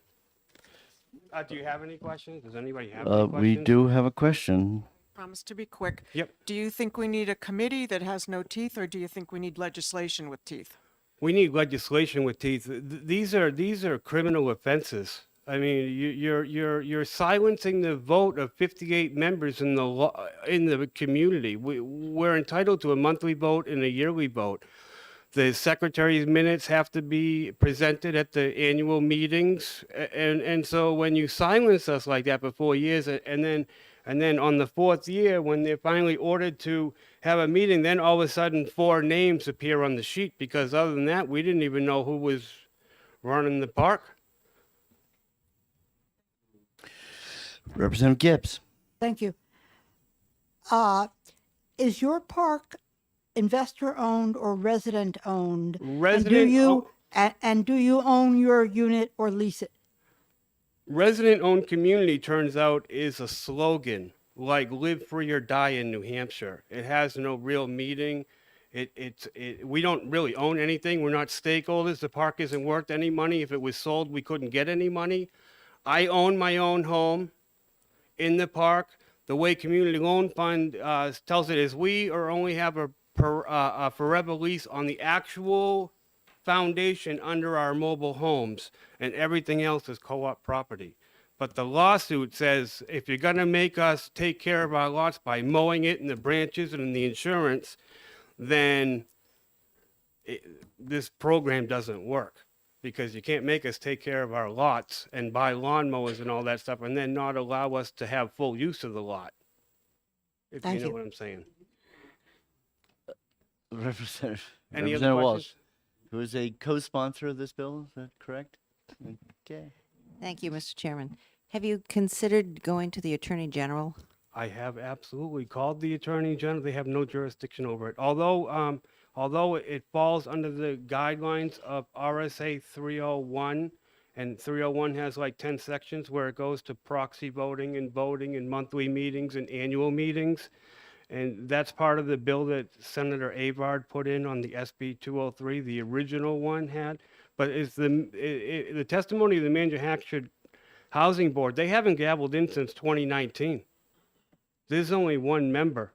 They have handled no complaints. And if you go through manufactured housing, because I own a house in a private park too, because it's such a dangerous situation to own in this, I have to have a second backup. So I have a second backup, the exact same home in a private park. And over the 6 years that I've owned that, the rent's only gone up $20. And every time I show up to that home, it's better than the last time I left it, because they do all the yard work. If that makes any sense. So I have both. Because it's such a hostile, and because I'm always having eviction notices, you have to have a backup. So I pay for 2 mobile homes. I own 2 mobile homes outright. One in an ROC park which I live full time, Good. but I also have the backup. Thank you very much for your Thank you. testimony. Okay, Bonnie, you got the last word. And you will, I'm asking you to do the 2 minutes for me, please. It's only 2 minutes today. Okay. Okay? Appreciate I it. promise. If not, I'll buy you a coffee. Oh, I'll give that after. Good morning, Mr. Chair and members of the committee. My name is Bonnie Gories, and I'm from Bearview Crossing Cooperative in Allenstown. I hope that some of you may remember me when I was here on a similar issue last year.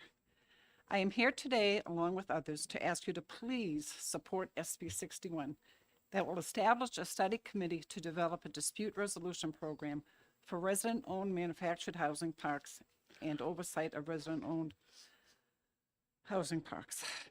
This bill is absolutely needed, and it is a must. Bearview, as well as many other co-ops, and I do have to add, I have about 80 co-ops now that have been reaching out to me with the similar problems that we've been having. We've been working for years to have our board comply with our rules and bylaws. And not just with our rules and bylaws, but also trying to get them to comply with our lending requirements. Because of the board and the New Hampshire Community Loan Fund's lack of fiduciary responsibility, we have been in default with the Community Home Loan Fund and Providence Bank since September 2021 with no end in sight.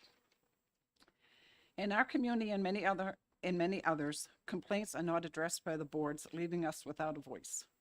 For example, the boards have had private meetings in which the public was unable to attend. They spend money on behalf of the park without the required authorization of park members and not provided financial information to the park members when asked. This is a really important issue. We asked for financial information from the board for over 2 years ago and recently received information. Now we have discovered that we have a significant amount of unreconciled funds, misappropriated funds, and more. Without the development of a dispute resolution program for resident-owned communities, our park will, and others, will remain in shambles. Resident-owned communities are multi-million-dollar companies, and due to our financial mess, we really need to determine if there is an oversight of resident-owned communities. And it's not just the communities that have to have oversight, it's the Community Home Loan Fund. This bill is a step in the right direction in protecting the rights and interests of all the residents in all resident-owned communities. I respectfully ask the committee to pass this bill to give all of our members of co-ops an opportunity to seek some sort of relief. I hope my testimony will not put a larger target on my back by the New Hampshire Community Loan Fund, as they have done enough damage to my character because I've been vocal, and I just want to let you know that I am looking into legal counsel for this. I will be happy to answer any questions that you have, and thank you for your time. Bonnie Gories. Thank you very much. Thank Okay. you. See no questions. Having no more cards, we'll close the public hearing. And yes, this will go to subcommittee. Okay, needless to say, we're running very late here today, so we're going to do weights and measures, and then the business entities, I've already postponed that till 1:30. So if anybody's here for the weights, for Senate Bill 197, we'll be taking it up at 1:30. Seeing none. Okay, we'll do this quickly, hopefully. Senate Bill 67 and, oh shoot, I sent Grant home. Cheryl Ayer from the department. Yes, Cheryl, you're here. So tell us why this is a wonderful bill.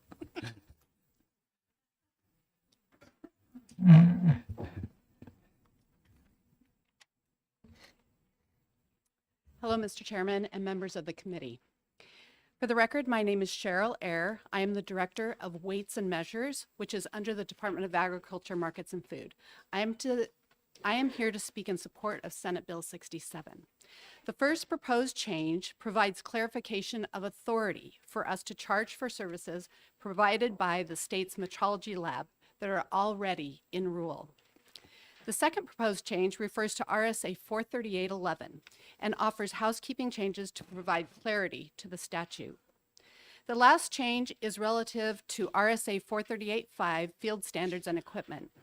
Under the current law, all field standards used to carry out the provisions of the Weights and Measures Act, as stated, shall be verified at least once a year thereafter by comparison with the state standards. This is challenging in several ways.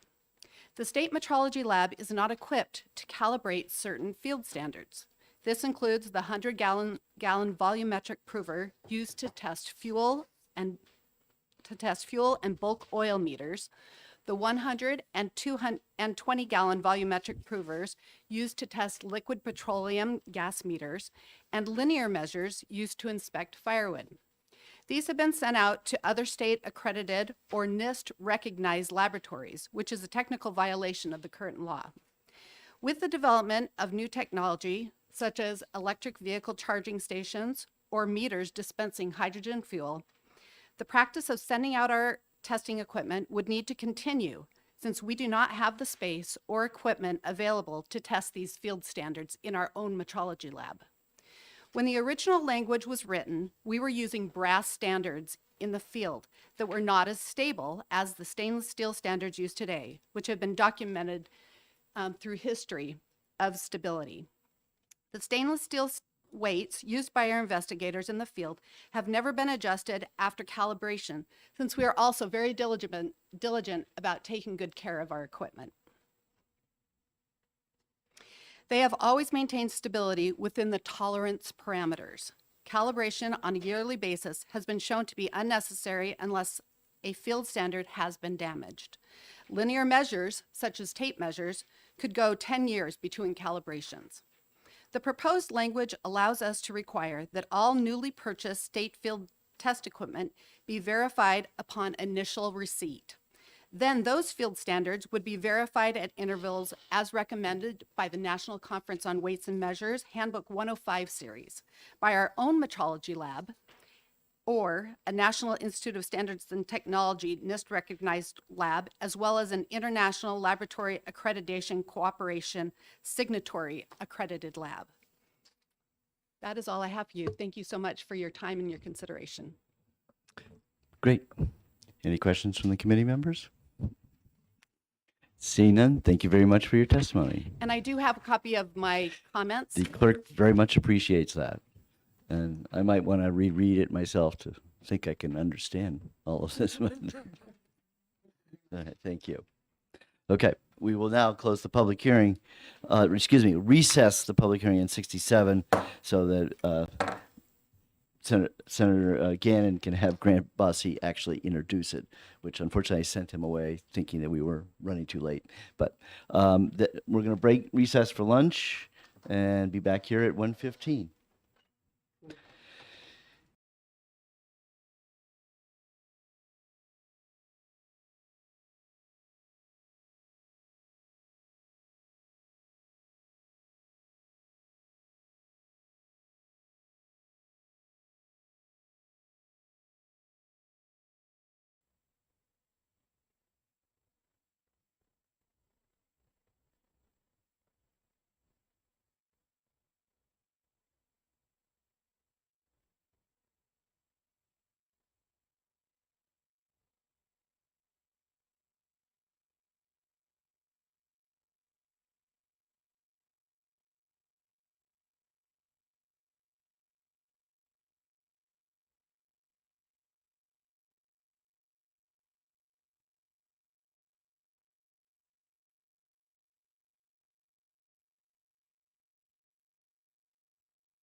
So, Grant, come on up. We're gonna do a quickie here because we already opened 67, so we want to, we recessed it, and so. If I get the right one, that's the, No, that's what's measured. the, Oh, yes. yeah, weights and measures. So we already got from the department to testimony, so. Okay. I realized you I have stupidly what sent you need to- away If you premature. have what you need to know, Senator Gannon is satisfied. Well, we'd like you to read his. Absolutely. deal. Good afternoon, Mr. Chairman, members of the Commerce Committee. I am still Grant Bossy, here to introduce Senate Bill 67 on behalf of Senator Gannon, the prime sponsor.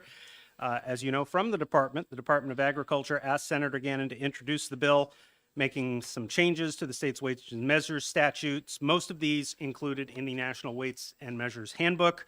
The Senate ED&A Committee adopted an amendment suggested by Commissioner Jasper, and the full Senate approved Senate Bill 67 on the consent calendar. Thankfully, the department has already asked the questions, which I would defer anyway. Senator Gannon, thanks you for your support and consideration of Senate Bill 67. Thank you. Okay, great. Any questions? Seeing none, thank you very much. Okay, all right, now we can officially close the hearing on 67. So, what's the next one? Okay, so then, Senate Bill 21. all right. Okay, well, actually, yeah, so what I want to do, where's my, oh, I gave my piece of paper away. Okay, so, all right, okay, yeah, let's go ahead and, how many cards do I have on 21?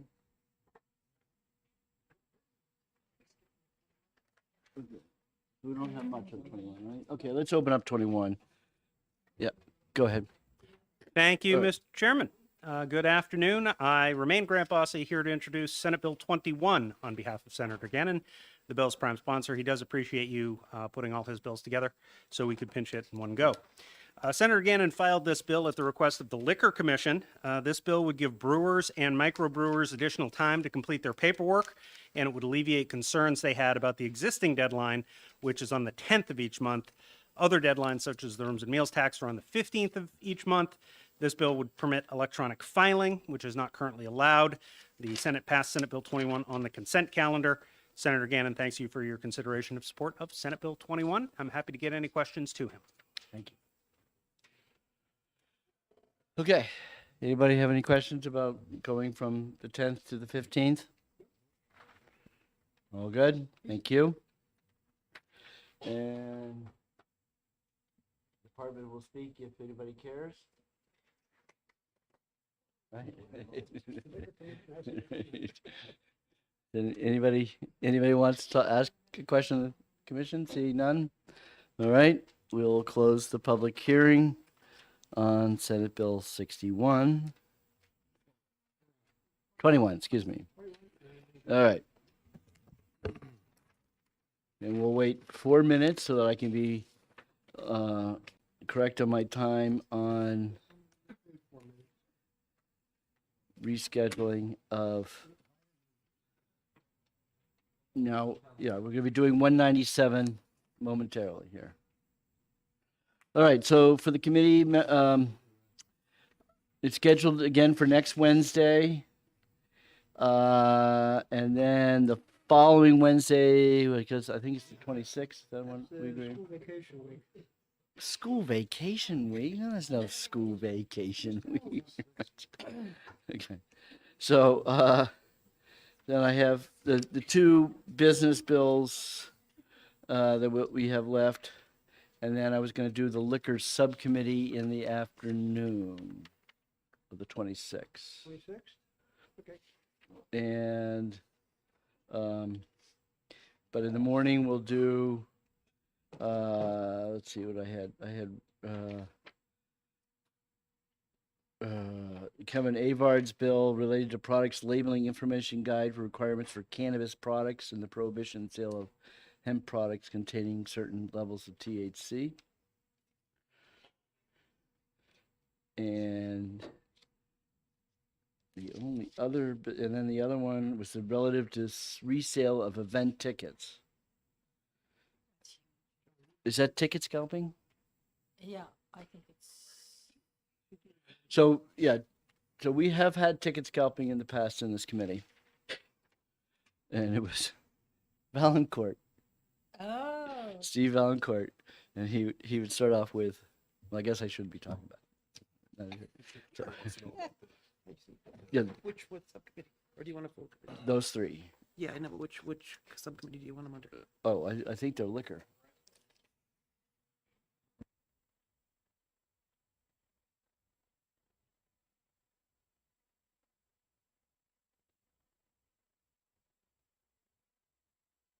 Mr. Chairman, what are we doing with the rest of today's agenda? We're right now. I'm just waiting to 1:30.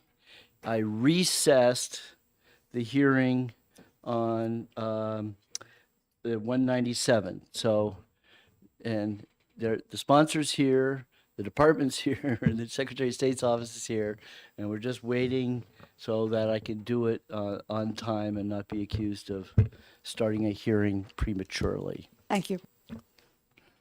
So, in the old days when we didn't have to schedule exec sessions, the chair could just look around the room, says, okay, we have a quorum, so, chair rules, we go into exec session, and we could actually vote on bills. And some people didn't really like that because sometimes bills got killed when nobody was in the room to watch it. So we can't do that anymore. So now I just have to kind of fill in the time. And I don't know jokes.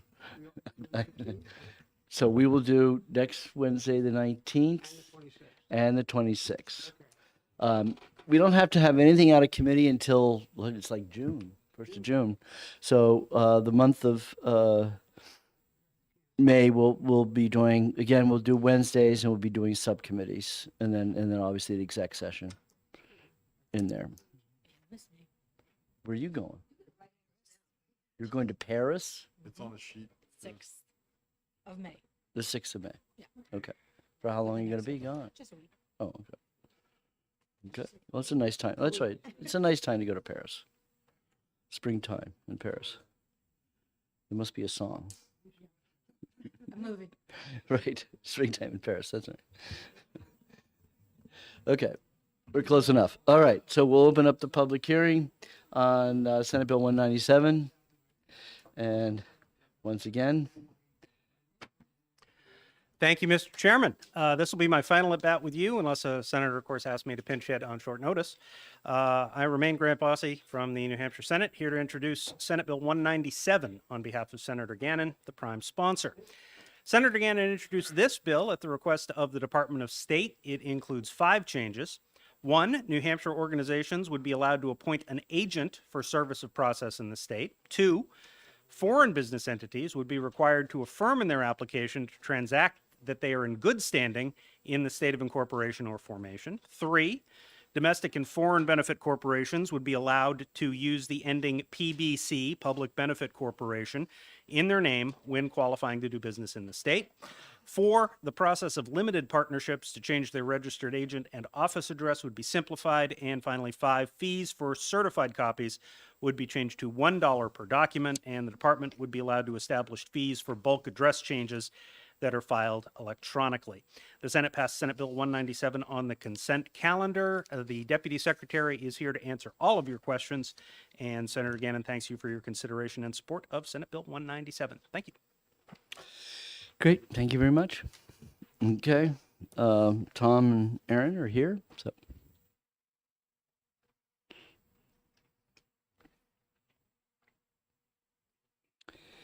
And good afternoon. Good afternoon, Mr. Chair, committee members. I am Erin Hennessy, Deputy Secretary of State, and with me is Tom Connolly. He is the Director of the Corporate Division. Is that your correct title? Yes. Yes, thank you. We had asked Senator Gannon to file this bill for us in the Senate. Tom had brought to our attention some what we consider minor changes that make a big difference in a lot of companies' lives ultimately. There's not a huge fiscal note to this, but it does a lot of cleanup on the books for us and kind of gets things in order and treats different types of organizations more fairly compared to each other. Grant went through and did a good summary, I think, of the details of it, but I'm happy to have Tom go through and give you more details if you have any specific questions. Yeah, why don't you do it, Tom? Just Okay, sure. you. Good I afternoon, know you're a everyone. model of brevity. So. I think as Aaron indicated here, my name is Tom Connolly. I'm the Director of Corporations for the Secretary of State. The bill was introduced on our behalf. Let's say I think the analysis is a pretty clean, straightforward indication of what each of the sections of the bill do. Specifically, what we're trying to do here is accommodate and create some uniformity for the various entity types. The first need indicated in Section 1 of the bill has to do with registered agents. That most entities in the state are required by law to have a registered agent in New Hampshire with a physical address. As it turns out, domestic nonprofits are one entity type that don't have them, but actually we have nonprofits who come to us and have asked us for the ability to be able to appoint an agent, primarily because they want to make it easy for people to find them. And secondly, if they're a small nonprofit and they don't have their own office or physical address, that they can provide an address. It's not an address of one of their members. Here right now, with the domestic nonprofit, they have to have a physical New Hampshire address. So someone sets up a nonprofit in your town and they're just getting started, somebody who's on that board or member that's going to have to give their street address, a personal address, as an address for a principal office. This will allow them to use a third party to do that. It would be entirely voluntary. As I said, right now there are about 11,000 nonprofits registered in New Hampshire, and we think that in the first year that there would be several hundred that would probably take advantage of this provision. It also allows, for example, foreign banks. Banks don't register with the Secretary of State, but say if someone like Wells Fargo, who's a national bank, wants to have an address in New Hampshire and they don't have a branch, they can use this filing type to be able to register and file and have an agent in the state. The second item in the bill relates to foreign corporations. Right, several years ago, we removed a requirement that foreign companies have to provide us with proof of that they're in good standing in their home state. That made the process a little faster. We rely on the information they provide them, and then most states have this information available online, so we're able to look and verify it ourselves. However, what we've asked to do in here is to provide a provision here where the entity has to tell us that they have actually checked and that they are in good standing before they apply to do business in New Hampshire. Yeah. So the key word, the foreign, doesn't necessarily mean international. That's correct. Anybody who's not a New Hampshire corporation will Right. be considered or called a foreign corporation. So, for example, each of the Delaware corporations, if you go to the Delaware website, you can't tell if a company is in good standing or not unless you pay a $30 fee. But the company would have to attest to us when they're registering with us that they have checked and verified that they're in good standing in their home state before they register to do business in New Hampshire. The Section 3 of the bill relates to benefit corporations. New Hampshire's had benefit corporations since 2016, I believe it was first authorized. However, New Hampshire's law is a bit unique from other states as it doesn't provide them an opportunity to indicate that they are a public benefit corporation in their name using the ending PBC, which is rather common in other states. And if a benefit corporation from another state comes to New Hampshire, we require them to add an anchor or corp or limited to their name because it doesn't meet our requirements. So this would simply allow benefit corporations, both foreign or domestic, to use the ending PBC as part of their business name. Section 4 has to do with limited partnerships. They're the one type of business that doesn't have the same sort of process in place where if they want to change their registered agent, rather than filing a statement of change, they're required to actually file an amendment to their certificate of certificate of limited partnership. And that tends to be a burden. That tends to be an item because it costs more and it's a little more complicated. Folks don't do it. And we want to make sure that they're keeping their registered agent information up to date. So this would allow them to file those statements the same way that other businesses do by simply filing a change of agent rather than having to actually amend their certificate of limited partnership. And a registered agent could also, going back to that Section 1, could be that their residency would be with the registered agent's residence or location. That's correct. Yeah, they can use a registered agent's address for all of their contact information. Right. Yes. And then the Section 5, the last section of the analysis relates to fees charged by the Secretary of State. One thing we've not yet automated, the Secretary of State's office, is the ordering of certified copies. If you want it for a closing, you need to get a certified copy of the articles of incorporation, all your amendments. That request is still required to go to our office. We go through and determine whether we have all the documents available in our online in our system, and then go ahead and generate a certificate, a set of documents for a certified copy. By changing what we've been doing is rather than charging $1 per page, as now most requests, people don't actually want the paper. They just want us to email them a PDF that provides the certificate and all the documents that are listed there. But the cost is based on actually $1 per page, is based on the process of thinking you had to get up and physically copy these documents. So to make that process simpler, we'd like to just simply charge a fee of $1 per document instead of $1 per page. And that way people can see a list of documents, select those documents, know exactly what it's going to cost, and be able to pay for it right up front. So that will simplify the process. And lowers the fee. Actually, it does lower it a bit for entities that have A large big number long list of documents. members. Yeah, right? they'll have more. Folks have a lot of documents on file or a lot of pages, especially older businesses. That will definitely save them a few dollars when they do that. And the other item that relates to fees here relates to registered agents or law firms that change their address. We had a recent example. We had a law firm up north that changed their office, and they act as the agent for many of the companies that their clients have, right? So they had they their physical address, and then they had to file 70 agent changes or agent address changes, each of which it cost of $15. So by moving their office, they incurred a fee of about $1,000 just to simply file an address change with us. And we think that for those sorts of situations, that with automation now, we don't need to assess that sort of fee. It's not the kind of transaction where we have to physically process a single document for each item.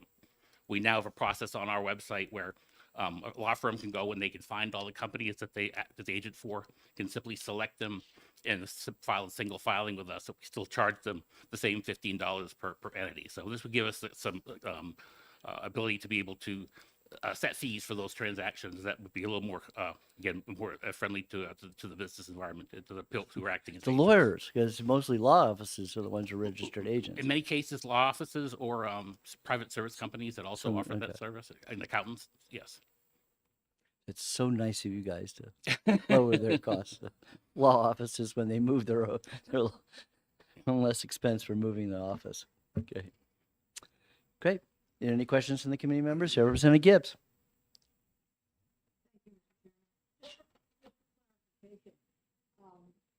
Foreign business entity generally refers to business incorporated in another state. Does it actually also include businesses incorporated outside of the United States, or is that a separate category? Actually, that's the same category. Again, anybody outside of New Hampshire would be considered to be a foreign corporation, even if it's international or it's another state. Thank you. Yes, Representative Pacelli. Thank you.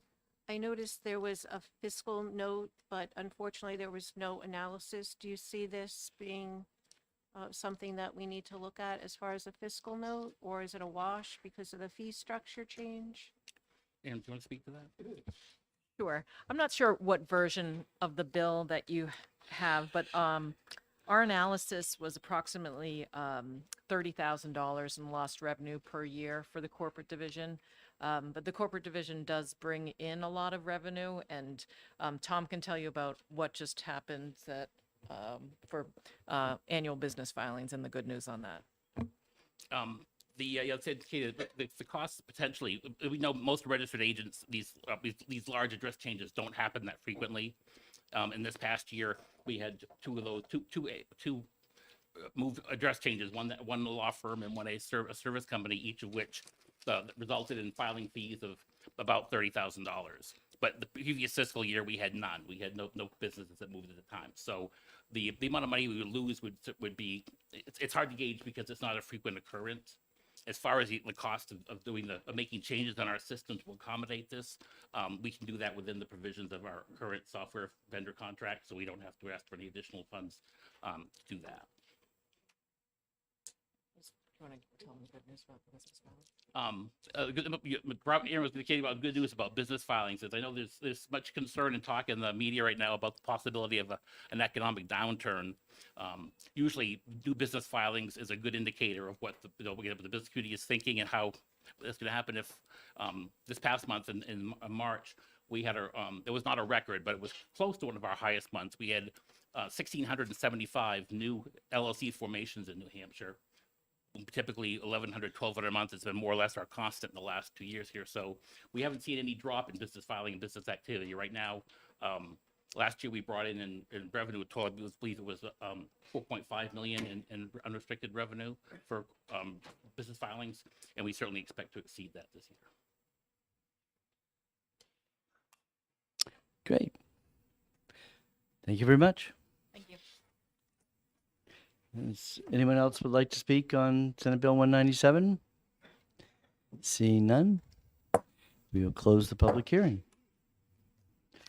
So now we're ready for Senate Bill 98. Yeah.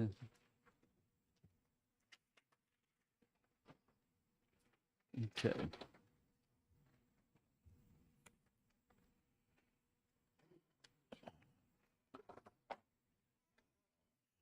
Nobody on the blue sheet.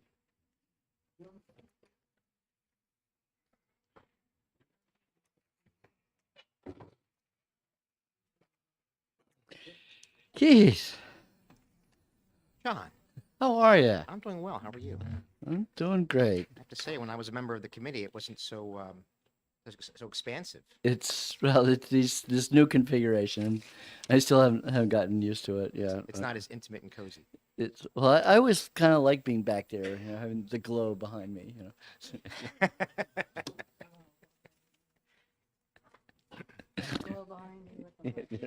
You're glowing plenty. So, but the best part was during COVID, I had Ann Fitzgerald come take a picture of me sitting in the. I was sitting here, but had the chair, and then when I had the Zoom, I had my Zoom background, and you wouldn't be amazed at how many people, even Hayden, said to me, "Geez, are you really there in Concord all by yourself?"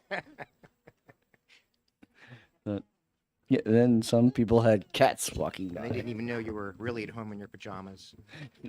Well, we won't talk about what certain chairmen were wearing on a given day.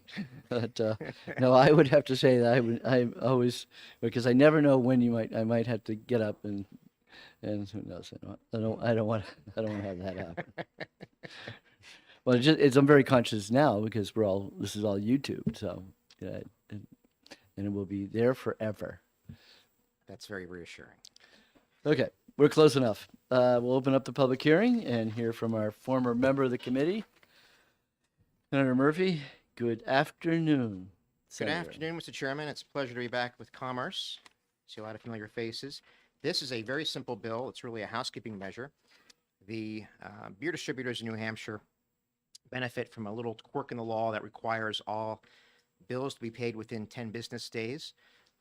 If that doesn't happen, they report the licensee to the Liquor Commission, which maintains a list, and then businesses on the list can't be sold alcohol. The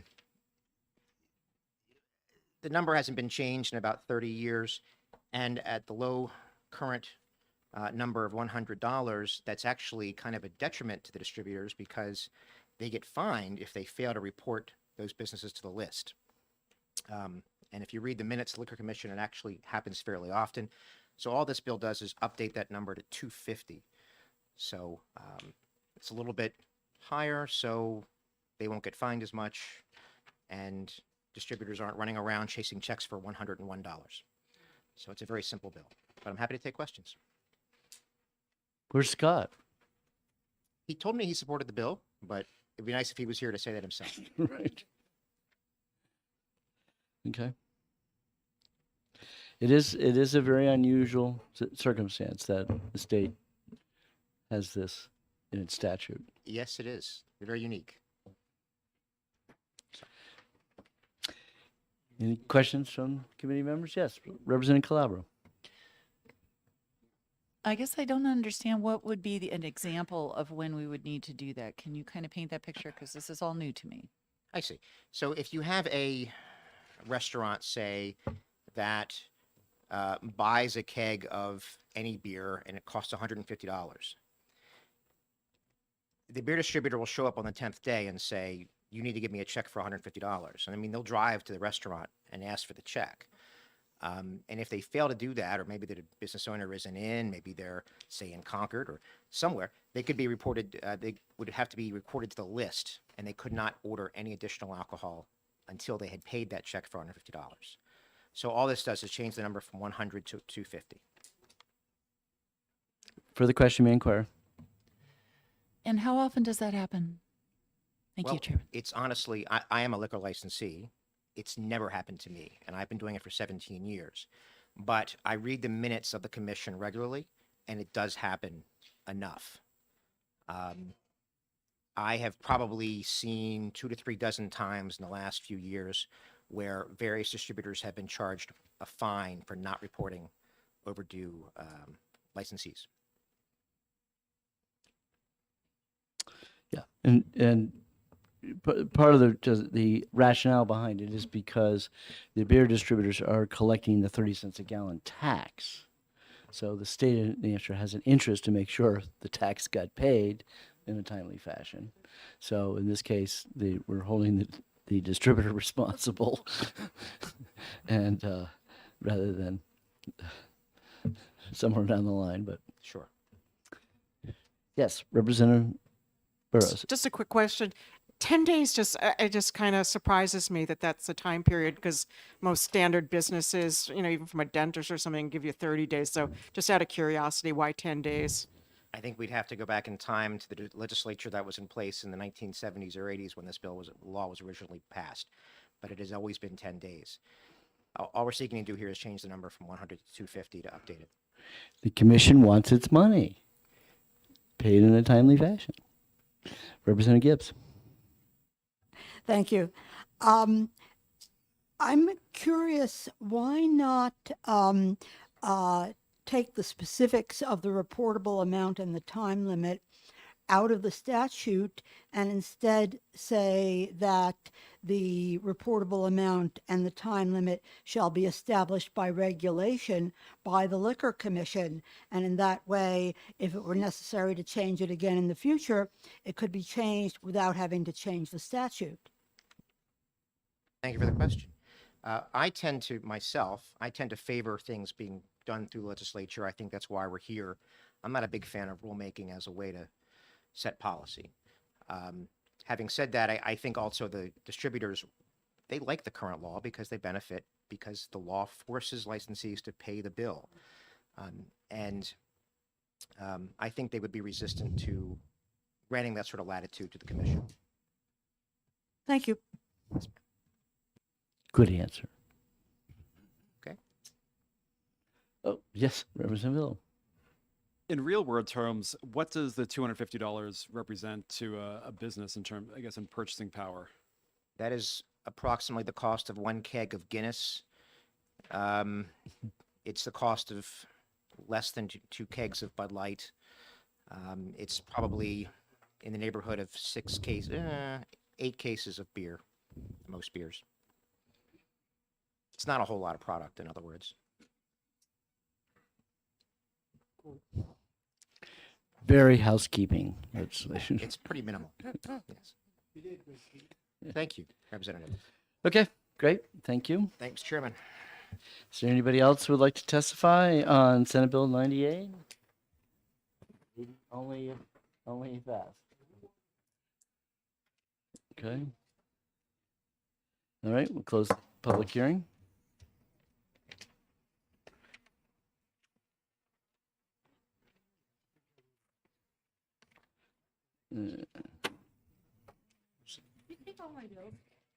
Did I take him? I don't know. Well, here, you can have them. But, do I? We have I don't know what I have here. Yeah. Take everything. Take it all. All I need to know is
but nobody ever asked me. Good afternoon, Senator Murphy. What a pleasure to see you again. Thank you, Mr. Chairman. It's great to be in front of you again. Whereas the last bill was extremely simple and straightforward, this bill is much more complicated. And I'm sorry for that. I can say now's a good time to drink some coffee if you have any. I've got to explain something called the Jones Act of 1920. The Jones Act was passed in the aftermath of World War I, when the merchant marine fleet was used to transport goods and soldiers to Europe for use in fighting. And as a result of that, Jones Act was passed. The Jones Act basically says in a nutshell that any ship that is engaging in commerce from one U.S. port to another U.S. port must be built in American shipyards, must be crewed by American sailors, and must be owned by American shipping interests. So that might have made some sense in 1920. At the time, we had thousands and thousands and thousands of ships, and we had hundreds and hundreds of shipyards across the country.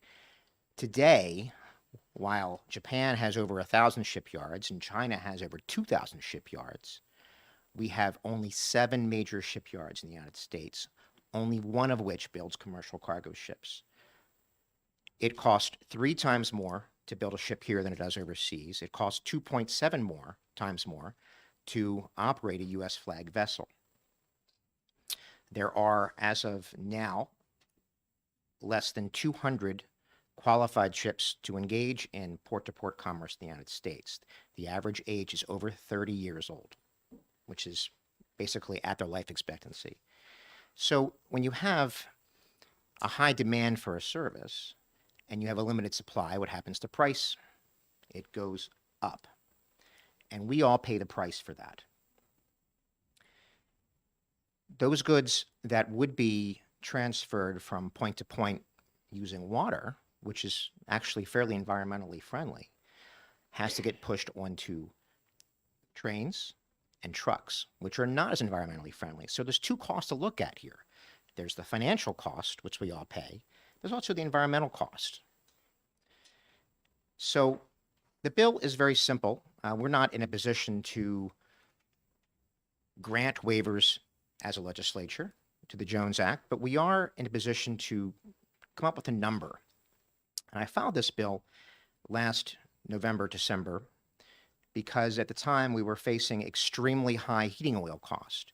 Now, since then, we've had a fairly mild winter, and that was lucky. It worked out for us. But the bill seeks to come to a number for what it costs our citizens for heating oil and energy prices. I'd ask the Department of Energy to calculate that number given existing information. For the record, the president can grant waivers and has granted waivers to certain states in certain situations. Alaska had a waiver at one point when they had difficulty getting gasoline, for example. In the wake of a hurricane, Puerto Rico had a waiver granted. So there is the possibility to have waivers. The idea is that we get this number that gives us additional information to push for a waiver for ourselves if that were to happen again. So if I explain the Jones Act in enough detail, I handed out some additional information, but I'm happy to answer any questions, Mr. Chairman. Representative Spear.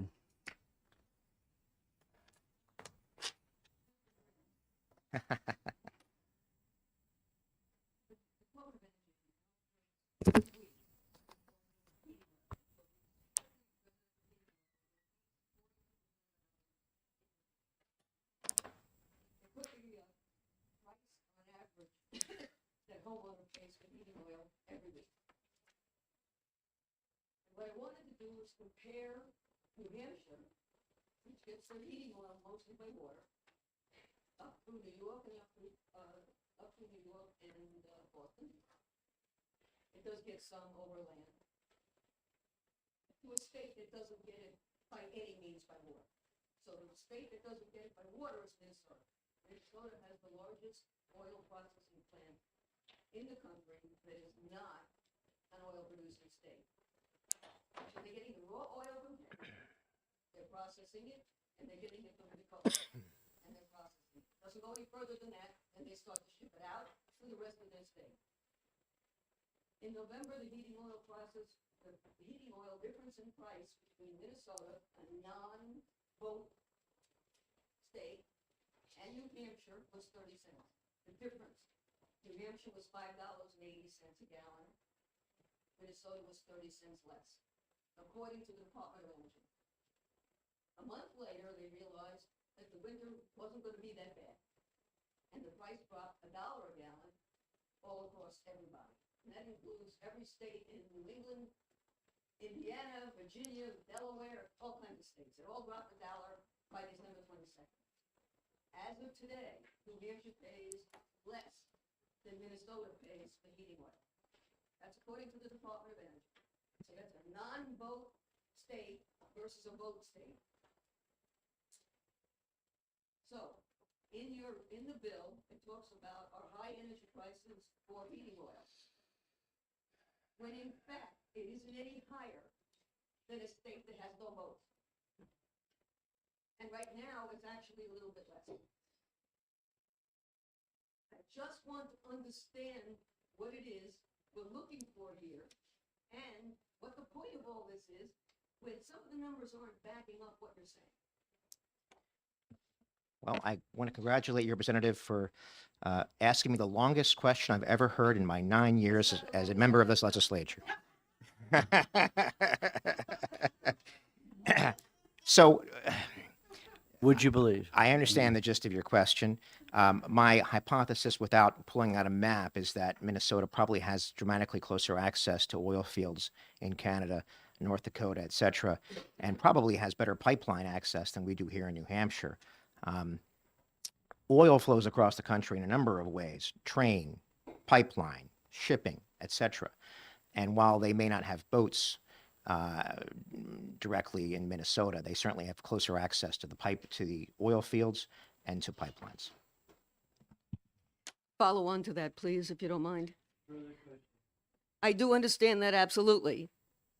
What I'm trying to get at is the difference, and I do understand our pipeline problems. What I'm trying to understand is the difference with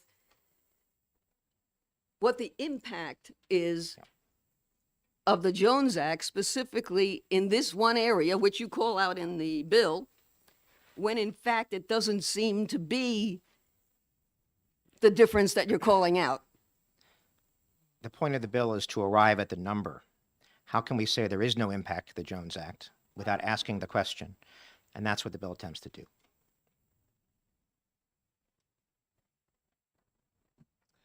Okay. Yes, Representative Phelan.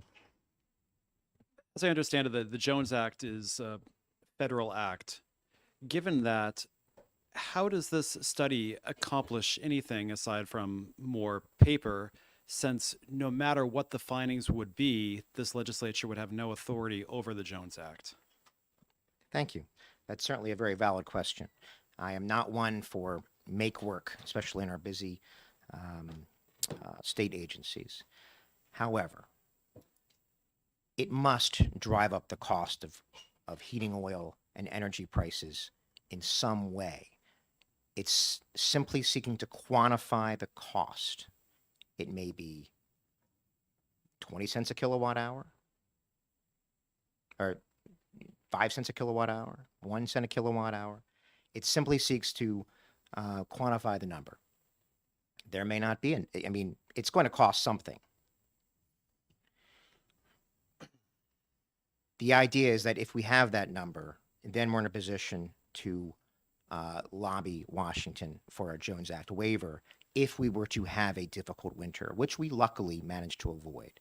But just like you, I saw my heating oil prices spike and my electric prices spike. That happened across the state. I'm still paying, what, 22 cents a kilowatt hour from Eversource right now, I believe. So, anyway. I have net metering, so, you know, just meant bigger checks every month. Representative Hammond. Thank you, Mr. Chair. and Thank you, Senator, for testifying and taking our questions. Understanding that the global oil market is a large fungible market, so that prices here impact prices everywhere and vice versa. Could you explain how the Jones Act affects how fuel oil arrives on our shores? It comes from, do you understand, can you explain to us the route that it takes that it otherwise might not if the Jones Act wasn't in effect? Thank you for the question. So let's say oil is produced in Saudi Arabia, and then it is transported here to New Jersey, where there's many refineries, and it's produced and it's refined into heating oil at that location. It can then not be shipped directly from New Jersey to Boston for uploading and transportation here. It's got to go to a foreign port. And that extra time adds cost. And that cost is, as always, passed on to the end consumer. American oil can't be shipped out of, let's say, Louisiana and transported to New Jersey for refinery. It must go somewhere else. Did I answer your question sufficiently? Thank you.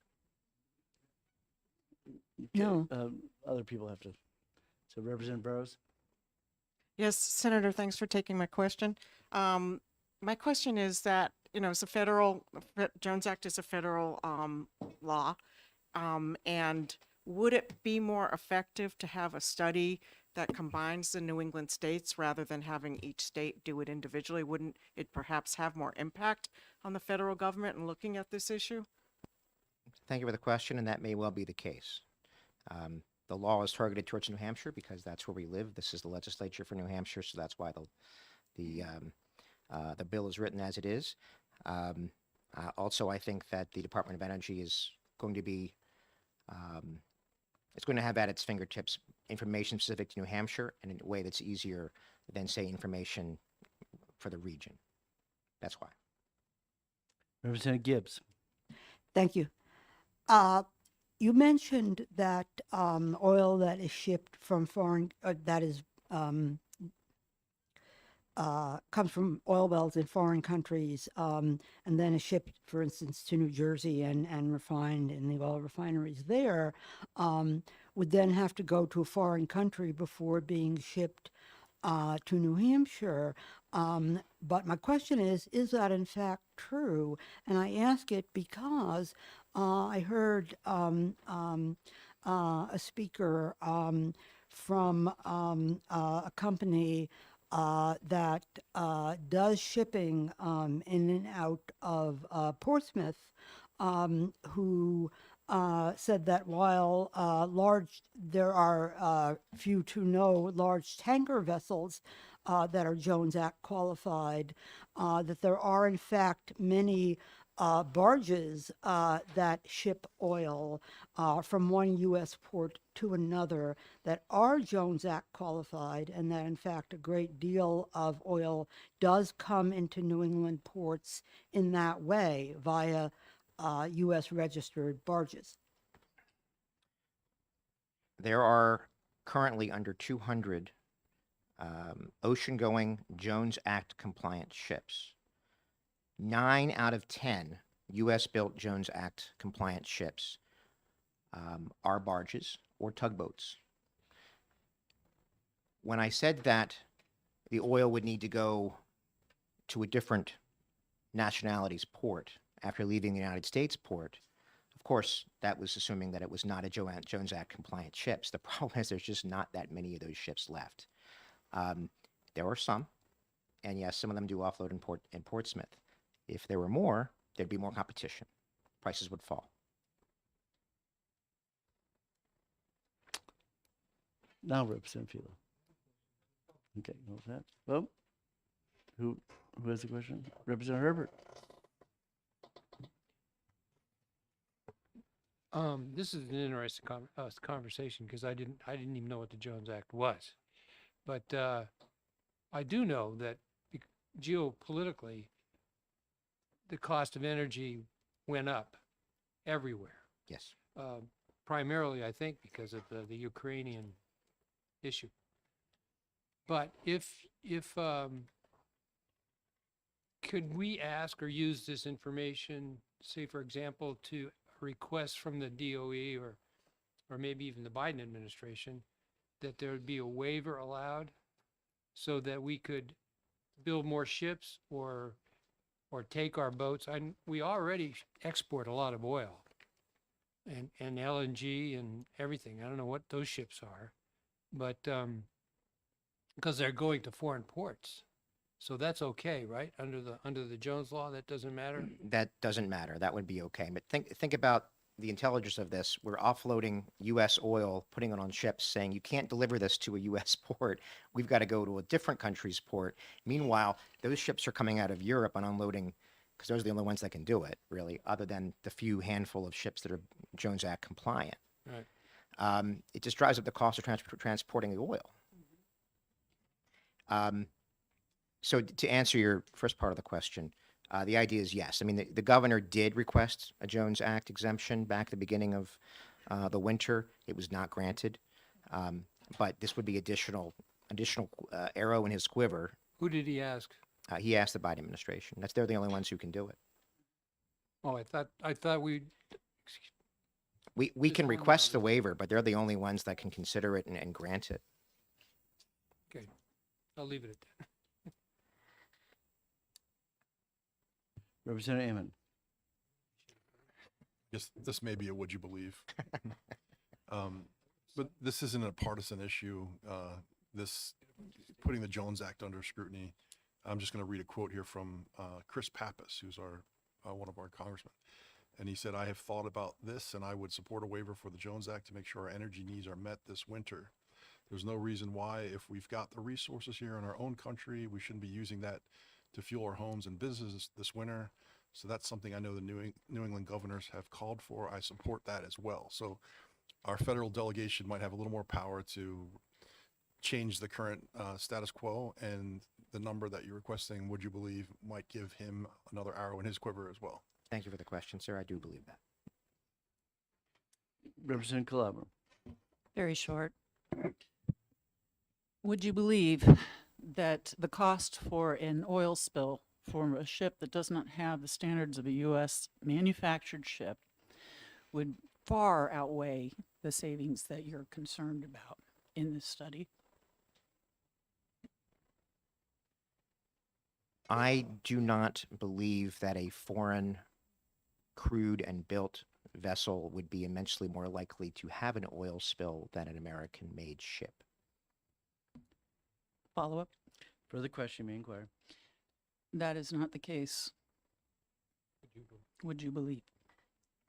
Without seeing a study that says that or some sort of information backing it up, no.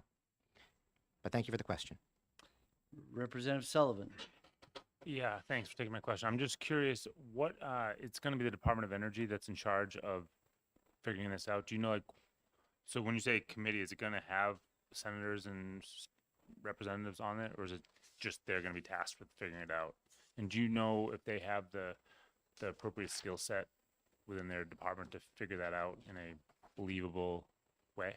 Thank you for the question. There's no committee or commission that's intended by the legislation or contemplated by legislation. It is the Department of Energy shall submit a report to the legislature. So there are many qualified and talented economists that work for the state, and they would be tasked with coming up with that number, which would be reported to us. The assumption is they wouldn't actually do it. They would be contracting out for someone else to do it. But who's going to pay for it? I'm sure we can tuck that into the budget, Mr. Chairman.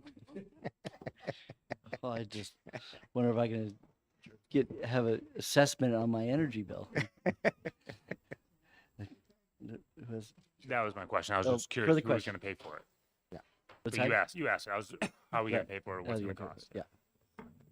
I just beat you to it. Right. Okay. Any other questions? See none? Thank you very much. Thank you, sir. Okay, we have Griffin Roberge from the New Hampshire Energy Department. And he'll tell us how we'll pay for it.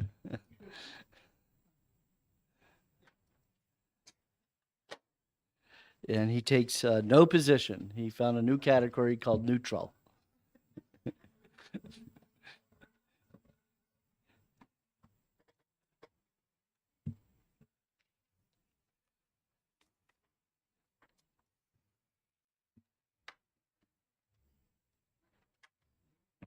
Thank you, Mr. Chairman. Griffin Roberge, State Energy Program Manager at the New Hampshire Department of Energy. Earlier today, or I should say yesterday, submitted our written testimony online via the House testimony portal, providing paper copies around, should be making their way around the committee table. Again, from the Department of Energy, the department is neutral on this bill as it's amended by the Senate. Our letter of testimony provides quite a bit of background from a very high level as to the dependency of the region on natural gas as a source for producing the energy that to meet our daily demands. As is outlined in our letter of testimony, in general, most of New England's natural gas arrives via pipelines. New Hampshire's natural gas utilities, Unitil and Liberty, typically have firm contracts to receive natural gas supply from those pipelines, and natural gas electricity generators have to buy gas from the unused portion of these pipelines, which can become quite limited in the winter months, as I'm sure we're all aware. Straining that available pipeline capacity can lead to price spikes during gas system constraints and can lead to peaking power stations such as Merrimack Station down the road in Bow, a coal plant, and other oil generators to come online during those peaking periods to meet that increasing demand. Obviously, as I mentioned, the region is heavily dependent on natural gas for its energy demand. A solution to this might be creating additional pipeline capacity into the region to meet that growing demand. But as I think we're all aware here, siting those pipelines can be significantly challenging, not only in New Hampshire, but in other states where states establish policies that make it difficult to site additional pipeline infrastructure. Another way to get natural gas into the region is through shipping tankers that carry liquefied natural gas, or LNG. These LNG tankers will typically come into Boston to help backfill the region with extra natural gas to meet growing demand. However, as has been mentioned, the Merchant Marine Act of 1920, also known as the Jones Act, impedes the ability of the region to get that domestically produced liquefied natural gas by tanker. This is what brings us to the bill here today. As has been mentioned, the Jones Act really is a protectionist federal statute that requires LNG tankers that travel between U.S. ports to be built, owned, and operated, or I should say flagged, by Americans and American companies. This means that New England cannot receive any domestically produced LNG from places such as Texas or Pennsylvania by ship.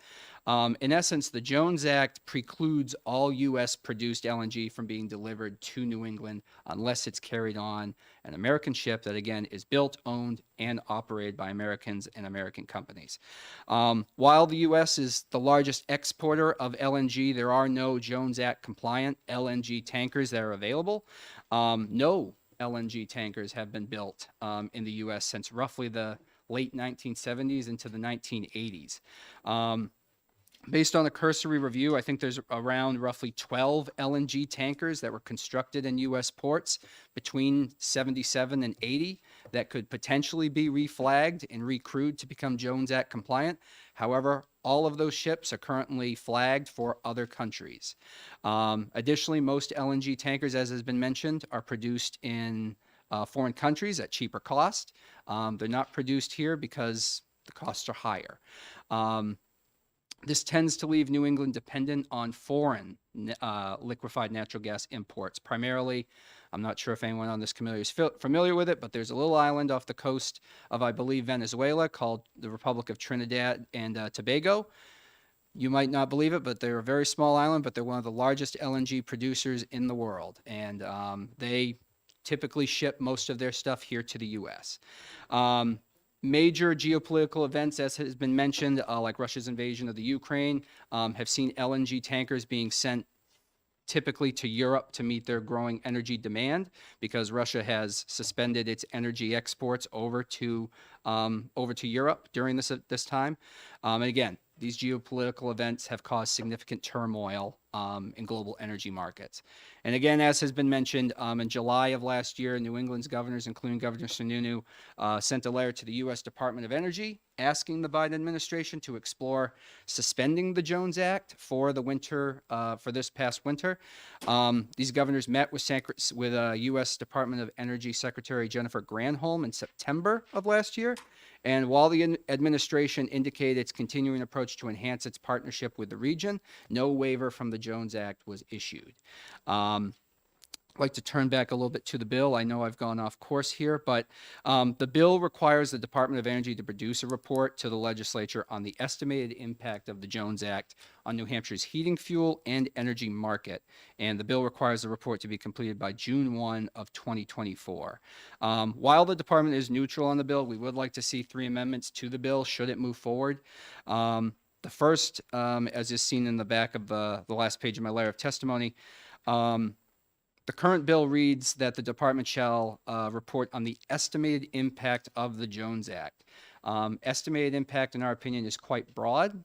Are we looking at a social impact, an economic impact, a political impact? Based on at least all the discussion here today, I believe that the approach is to get an economic analysis. So we'd suggest putting the word economic in there to make that abundantly clear. We'd also appreciate the report date being extended from June 1 of 2024 to January 1 of 2025 to give us the means to produce an adequate report.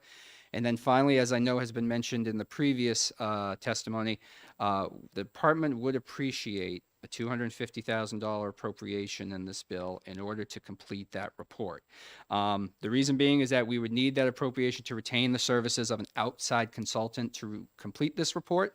The department does not have currently in-house resources who are overly knowledgeable about the Jones Act and its specific economic impacts to the state. Retaining an outside consultant with this appropriation would allow us to have the means to conduct an in-depth, detailed economic analysis that is New Hampshire-centric, beyond just a simple literary review of existing studies, resources, and that type of thing that are currently available, which again may not be specific to New Hampshire. And with that, I think I've exceeded my 5 minutes on the pink card. I'm done. I'll take any questions.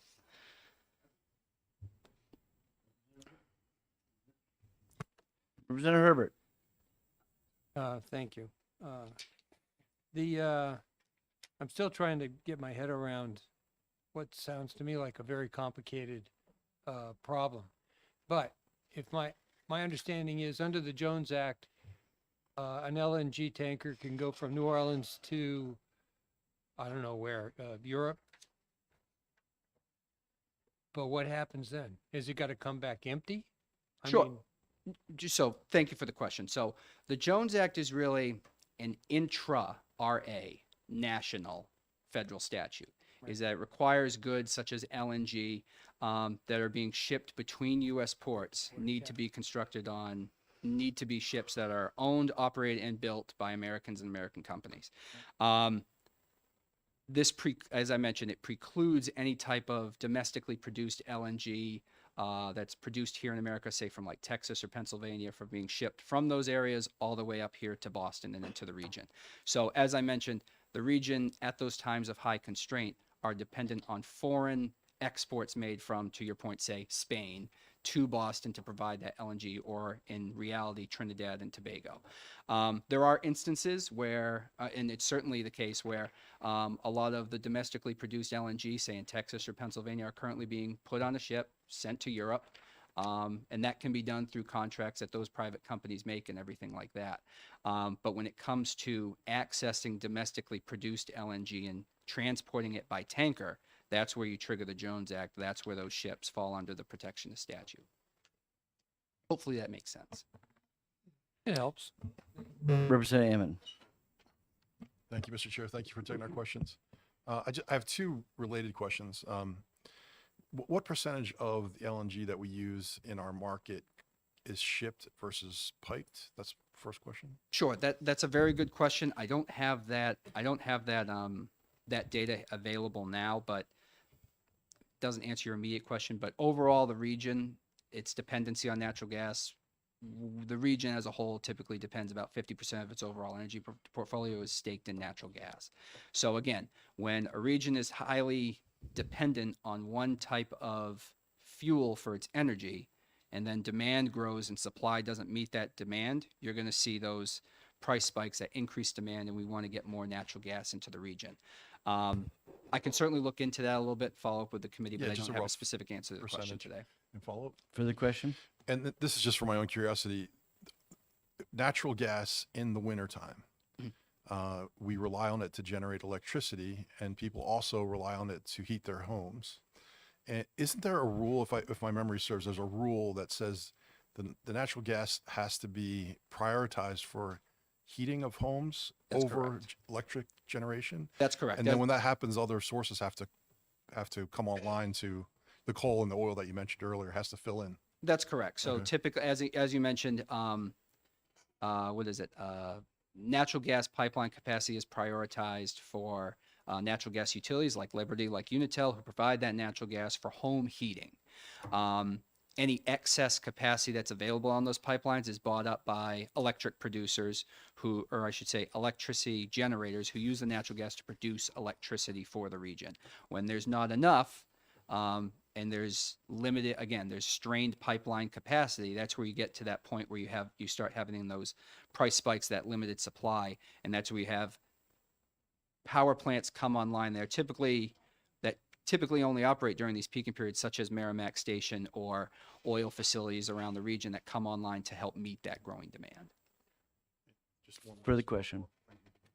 And so if I'm understanding this correctly, if there's a constraint in the shipped natural gas during those peak periods, it forces us to use more oil and coal to fill in the electric grid. It can, correct. Okay, thanks. Representative Gibbs? Thank you. You heard me mention earlier someone from the New Hampshire barge and tugboat industry having discussed how oil is shipped by barges from one U.S. port to another in a way that complies with the Jones Act. Is this done, or could this be done also for liquefied natural gas? That is, it is liquefied natural gas, or could liquefied natural gas also be shipped by barges, or does that have to be shipped by larger tankers? Sure, and thank you for the question. I believe if any type of liquefied natural gas is to be shipped, again, intranational, within the space of U.S. port to U.S. port, it must be Jones Act compliant. Now, could there and I'm certainly not an engineer, but could there potentially be an LNG tanker that's retrofitted and to be Jones Act compliant? Potentially, but I imagine that might be cost prohibitive to do so. Further question? Thank you. Sorry, that wasn't my question. Sure. Yeah. Okay. Apparently, there are barges operating now that are Jones Act compliant that ship oil from one U.S. port to another. Are there also barges that are Jones Act compliant that ship liquefied natural gas from one U.S. port to another? Or if there aren't, could there be? Does that make sense? Yeah, sure, that makes sense. So, are there potentially? But again, we're not typically seeing that. Could there be? I could say yes, but again, they need to be Jones Act compliant. Sorry, can I follow up one more time? Last time, I promise. Thank Okay. you. Thank you. Okay, just for clarification, there currently are no such barges, or at least hardly any such barges for liquefied natural gas. But if there were to be some, they would have to be Jones Act compliant. But that could be done. It just hasn't been done yet. Correct. Thank you. Thank you. So I will let you go, but I guess I have a question that affects some of us that live in Cheshire County, in which City of Keene actually has this gas trucked in. Yep. And the story I heard, and you can tell me whether this is true or not, the gas is coming from the Midwest by pipeline and makes it all the way to New York just on the other side of the Hudson River, and then it's loaded up by truck and driven across this insane route, Route 9, through Vermont, and delivered to us in Cheshire County. So is that true that that's how we get our gas? Well, thank you for the question. I can't comment specifically on that, but I would say it doesn't broadly on the broad end. I would say it's not surprising, just because New England as a region is at the tail end of the national energy supply. We're not a Texas, we're not Texas, we're not Pennsylvania, where we have abundant access to natural gas reserves sitting below our feet. A lot of it needs to be trucked up here or sent up here. And again, when there isn't that sufficient pipeline capacity to get it up here, there's going to be other means to do so, such as truck, train, if there's, a ship to do so, making sure it's Jones Act compliant if it's shipped between U.S. ports. So Right. I would say anecdotally, maybe, but again, I can't confirm the details. Right. Well, the reason I say that is because even if we were to figure out how to get more ships in yet near us, how much will it really benefit in New Hampshire in particular, because we don't have such a big port. Yeah, sure. To get that access. I always thought Providence was a big port. I think I one time used to see those natural gas tankers pull in there, but I hear they don't even do that anymore. in Sure, and I Providence. mean, the reason they typically land in Boston is because there's a massive electric generator there called Mystic Station, Right. and it is based and it runs on natural gas. So liquefied natural gas comes in, goes into the facility, produces electricity to meet the growing demand. Again, during those, and again, we're just talking about those peak periods in the winter where energy demand is at its highest. That's where you start getting that constraint in Crunch, available right, pipeline crush. capacity, and that crunch leads to price spikes because there's growing demand, not supply is not meeting that demand. I should Got say. it. Thank you. Oh, Representative Billo. Thank you. Thank you for taking my question. Thank you. The, are renewables, could renewables be a part of this conversation or not? Because in New Hampshire, we seem to kind of ignore renewables as an alternative source of. Sure, and thank you for the question. So certainly, renewables are a growing part, I would say, of the region's fuel mix. Natural, everything's got to equal 100 on the pie chart. And so if one goes away, something else is going to take its place. Certainly, and these are discussions we often have frequently in the House ST&E committee, but there's a lot of federal money coming down the pike as well to advance renewable energy, either through the Inflation Reduction Act or the Infrastructure Investment and Jobs Act. I would say yes, simply. Thanks. Okay. Representative Philo. This concerns, excuse me, the proposed amendment, the first one, changing the estimated impact to the estimated economic impact. And that's certainly an improvement over the word impact, which I'm not sure I know what that means. But equally so, economic impact is fairly broad. Can you opine on what economic impact means and what it would involve studying economic impact? Sure, and thank you for the question. So I would agree with you, though, as is noted in our letter of testimony, the phrase estimated impact is quite broad. Having it narrowed down to the economic impacts from the Jones Act on New Hampshire's heating, fuel, and energy markets would offer the department more specificity than was currently in the bill. I can't opine on specifically. I'm certainly not an economist or by any measure, but I imagine if this bill were to go forward with an appropriation, we retain an outside consultant. That study would look at maybe episodes in the past of past periods where energy demand spiked and prices went along with it. If, say, more LNG came in by tanker, would there be a requisite price drop or anything like that? That's maybe one aspect that might be looked at in the report. It might also look at, the costs of not doing anything regarding this or regarding more liquefied natural gas coming in by tanker, that type of thing. Further question? As a follow-up, do you think that it would also look at, if, for example, issues related to the the employment and labor aspects of the oil and gas industry in New Hampshire, or factors related to the economic impact of the Jones Act and its potential effects on national security, both in New Hampshire and New England, are those factors that are within the department's capacity to research? Again, and thank you. I would submit that we would love to have an outside consultant look into that. But again, based on at least testimony we've heard, I think the genesis of the focus of the bill is to look at economic impact. Obviously, the legislature can determine what they want state departments to look at in various reports. If there's further information that this committee wanted the report to look at, certainly spell that out in the bill, and we'd appreciate specificity on that. More detail, the better. Yes. Great. Thank you very much. Thank you.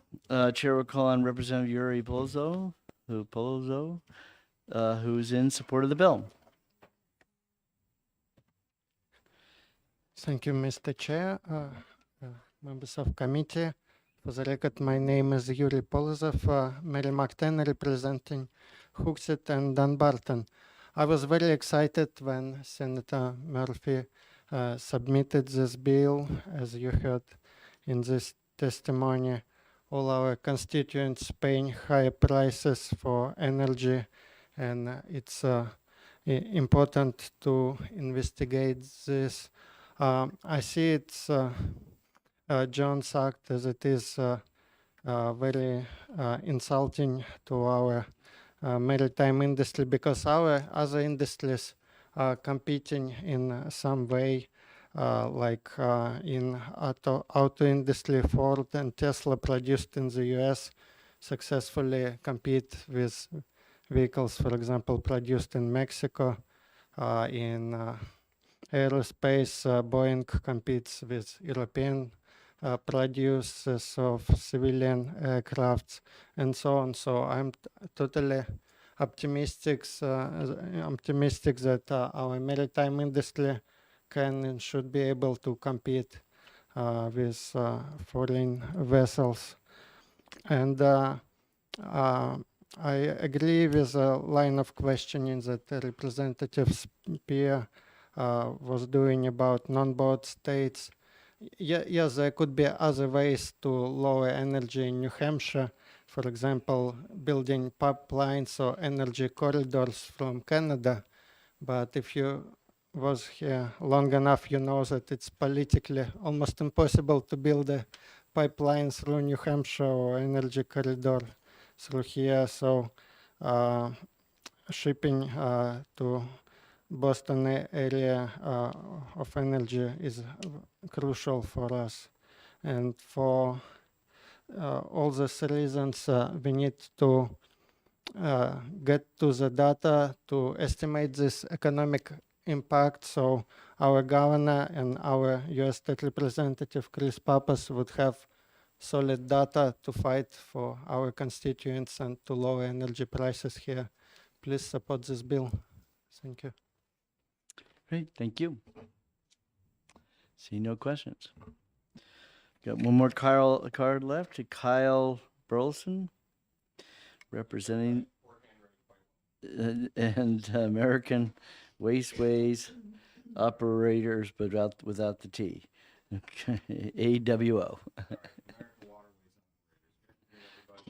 My name is Kyle Burleson, and I'm a state advocacy representative for AWO.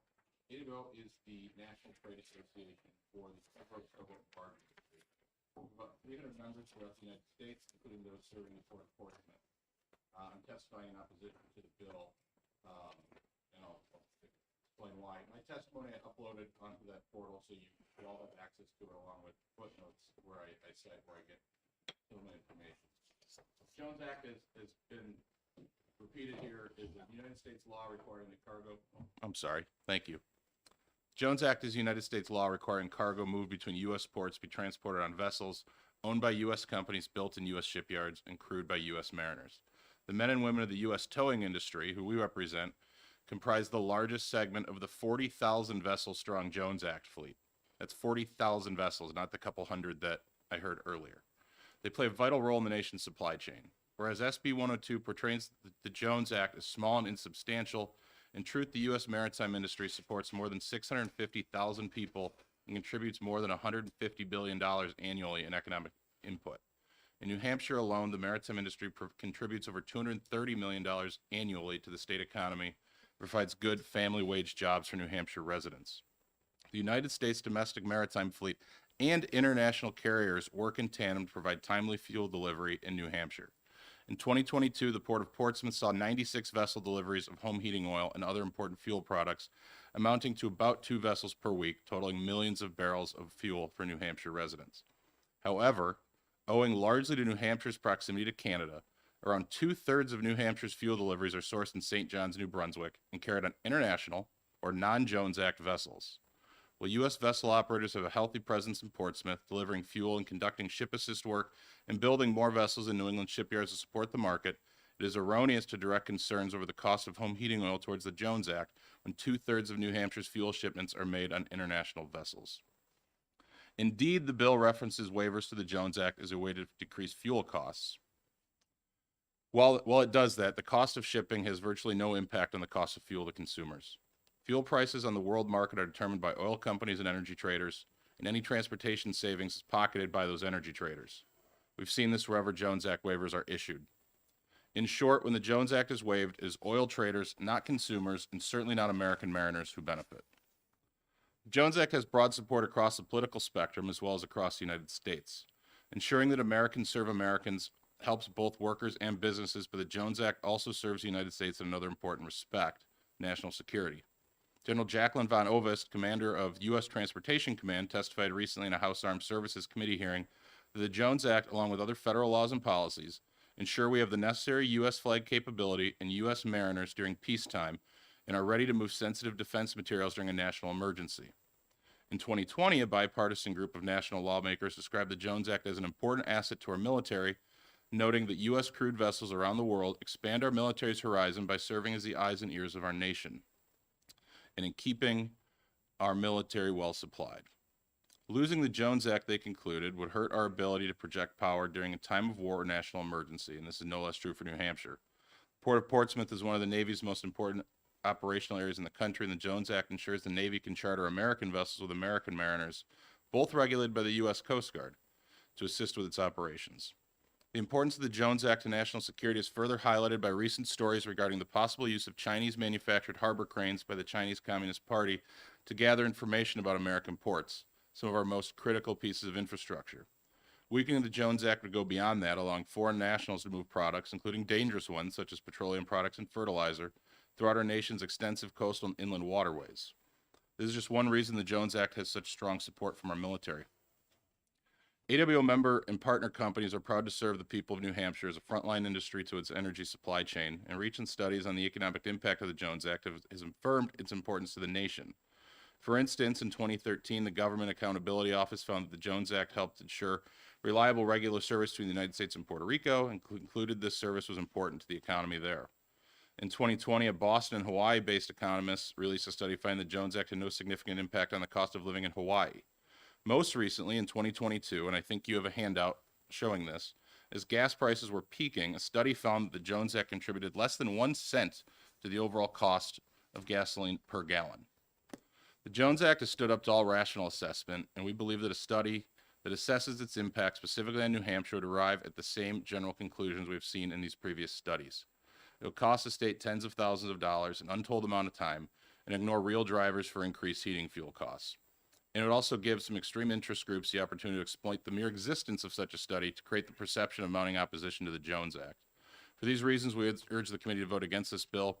Our members remain committed to working with the government of New Hampshire, the people of New Hampshire, to work on your energy issues. And I want to offer that on behalf of our members today. But it takes everybody. It takes the carriers. It takes the oil companies. It takes you all. I really appreciate your time and consideration. I'm happy to answer any questions. Okay.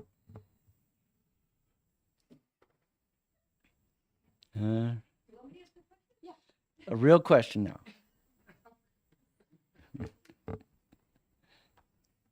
I can't ask a real question because I never got an answer to my first question as to why a non-Jones Act oil, heating oil facility doesn't charge any more than a Jones Act ship of heating oil to New Hampshire. I didn't get an answer for why there's no difference between those two, so I gave up. You want to try to answer that question? I mean, one thing I'll add is that foreign carriers, obviously they're not regulated by the Coast Guard. They pay their sailors just enough to avoid being accused of slavery. And obviously the construction standards aren't there. You know, the Chinese government subsidizes shipbuilding to the tune of, you know, hundreds of billions of dollars. So without subsidizing our shipbuilding industry, of course, we're not going to build ships any cheaper. I can tell you that we have several member companies, and there's several companies that aren't members of our organization that would love to get involved in the liquid natural gas business. However, they're not going to do that without a contract that ensures that they'll be able to pay off for that investment. Ships are expensive, granted. The technology to liquefy natural gas and to handle things under pressure is expensive no matter where you build it. The real problem in New England is that these products are generally purchased on the spot market when you're completely subject to global supply and demand, has already been referenced. Purchasing on a contract would stabilize prices. It would give the shipping companies the security they need to engage in these things. As I mentioned, we have member companies such as Crowley, which already serves this area. We have a non-member company named Rheinauer Transportation that serves this area considerably. Shell and Harvey Gulf are also interested in this as well. I know that didn't fully answer your question, but it's something our industry is very interested in and would love to have a further conversation with policymakers about it. Further question, you may inquire. I do have a question. I figured one out. I found another note. I saw that at the end of last year, Matson Shipping, I guess, signed a contract with Philadelphia Shipyard for 3 of the largest container tank ships ever built in the United States, worth over $1 billion, and they should have them finished in about 2 years or 3 years. But my question is this. They don't want to ship oil, they don't want to ship natural gas to New England. They want to ship it going west, rather. They want to ship to China and out in that direction. I guess they want to ship it overseas, in other words. So my question is, it seems like everywhere I've looked, selling natural gas to New England doesn't seem to be a priority to almost any shipping outfit. That they can get more money per BTU, if you will, from almost anybody else. Is that an observation that's valid? I mean, that's the dynamics of a global market. If somebody is willing to pay more, that's where the material is going to go. One thing I can tell you is some of our member companies that serve New Hampshire have noted that a lot of the vessels they bring here aren't fully loaded, which suggests that the need's being met. I'm not familiar with the Matson ships you're referencing. You know, we deal exclusively with tugboats, towboats, barges. We do have a relationship with some of the folks at Matson, so I'm happy to follow up with that on you. It might also be that they're serving Hawaii, because Matson does a tremendous amount of business serving Hawaii. Yeah. Okay. Representative Ammon. Thank you. Thank you for taking our question. New Hampshire's a really nice state. It'd be a shame if something happened to it. So I appreciate if, you know, you're testifying before us today. In the department's letter, it talks about LNG tankers, and it says there are currently 12 LNG tankers that were constructed that would meet the Jones Act, but they're being reflagged in other countries. Is it true that there aren't any LNG compliant tankers? And what would it take to get 1 or 2 of these vessels reflagged in the U.S. so it would be compliant? Sure. I can't speak specifically to tankers because that's not who we represent. We represent tugboats and barges. I do know that we have members very interested in converting barges into carrying LNG.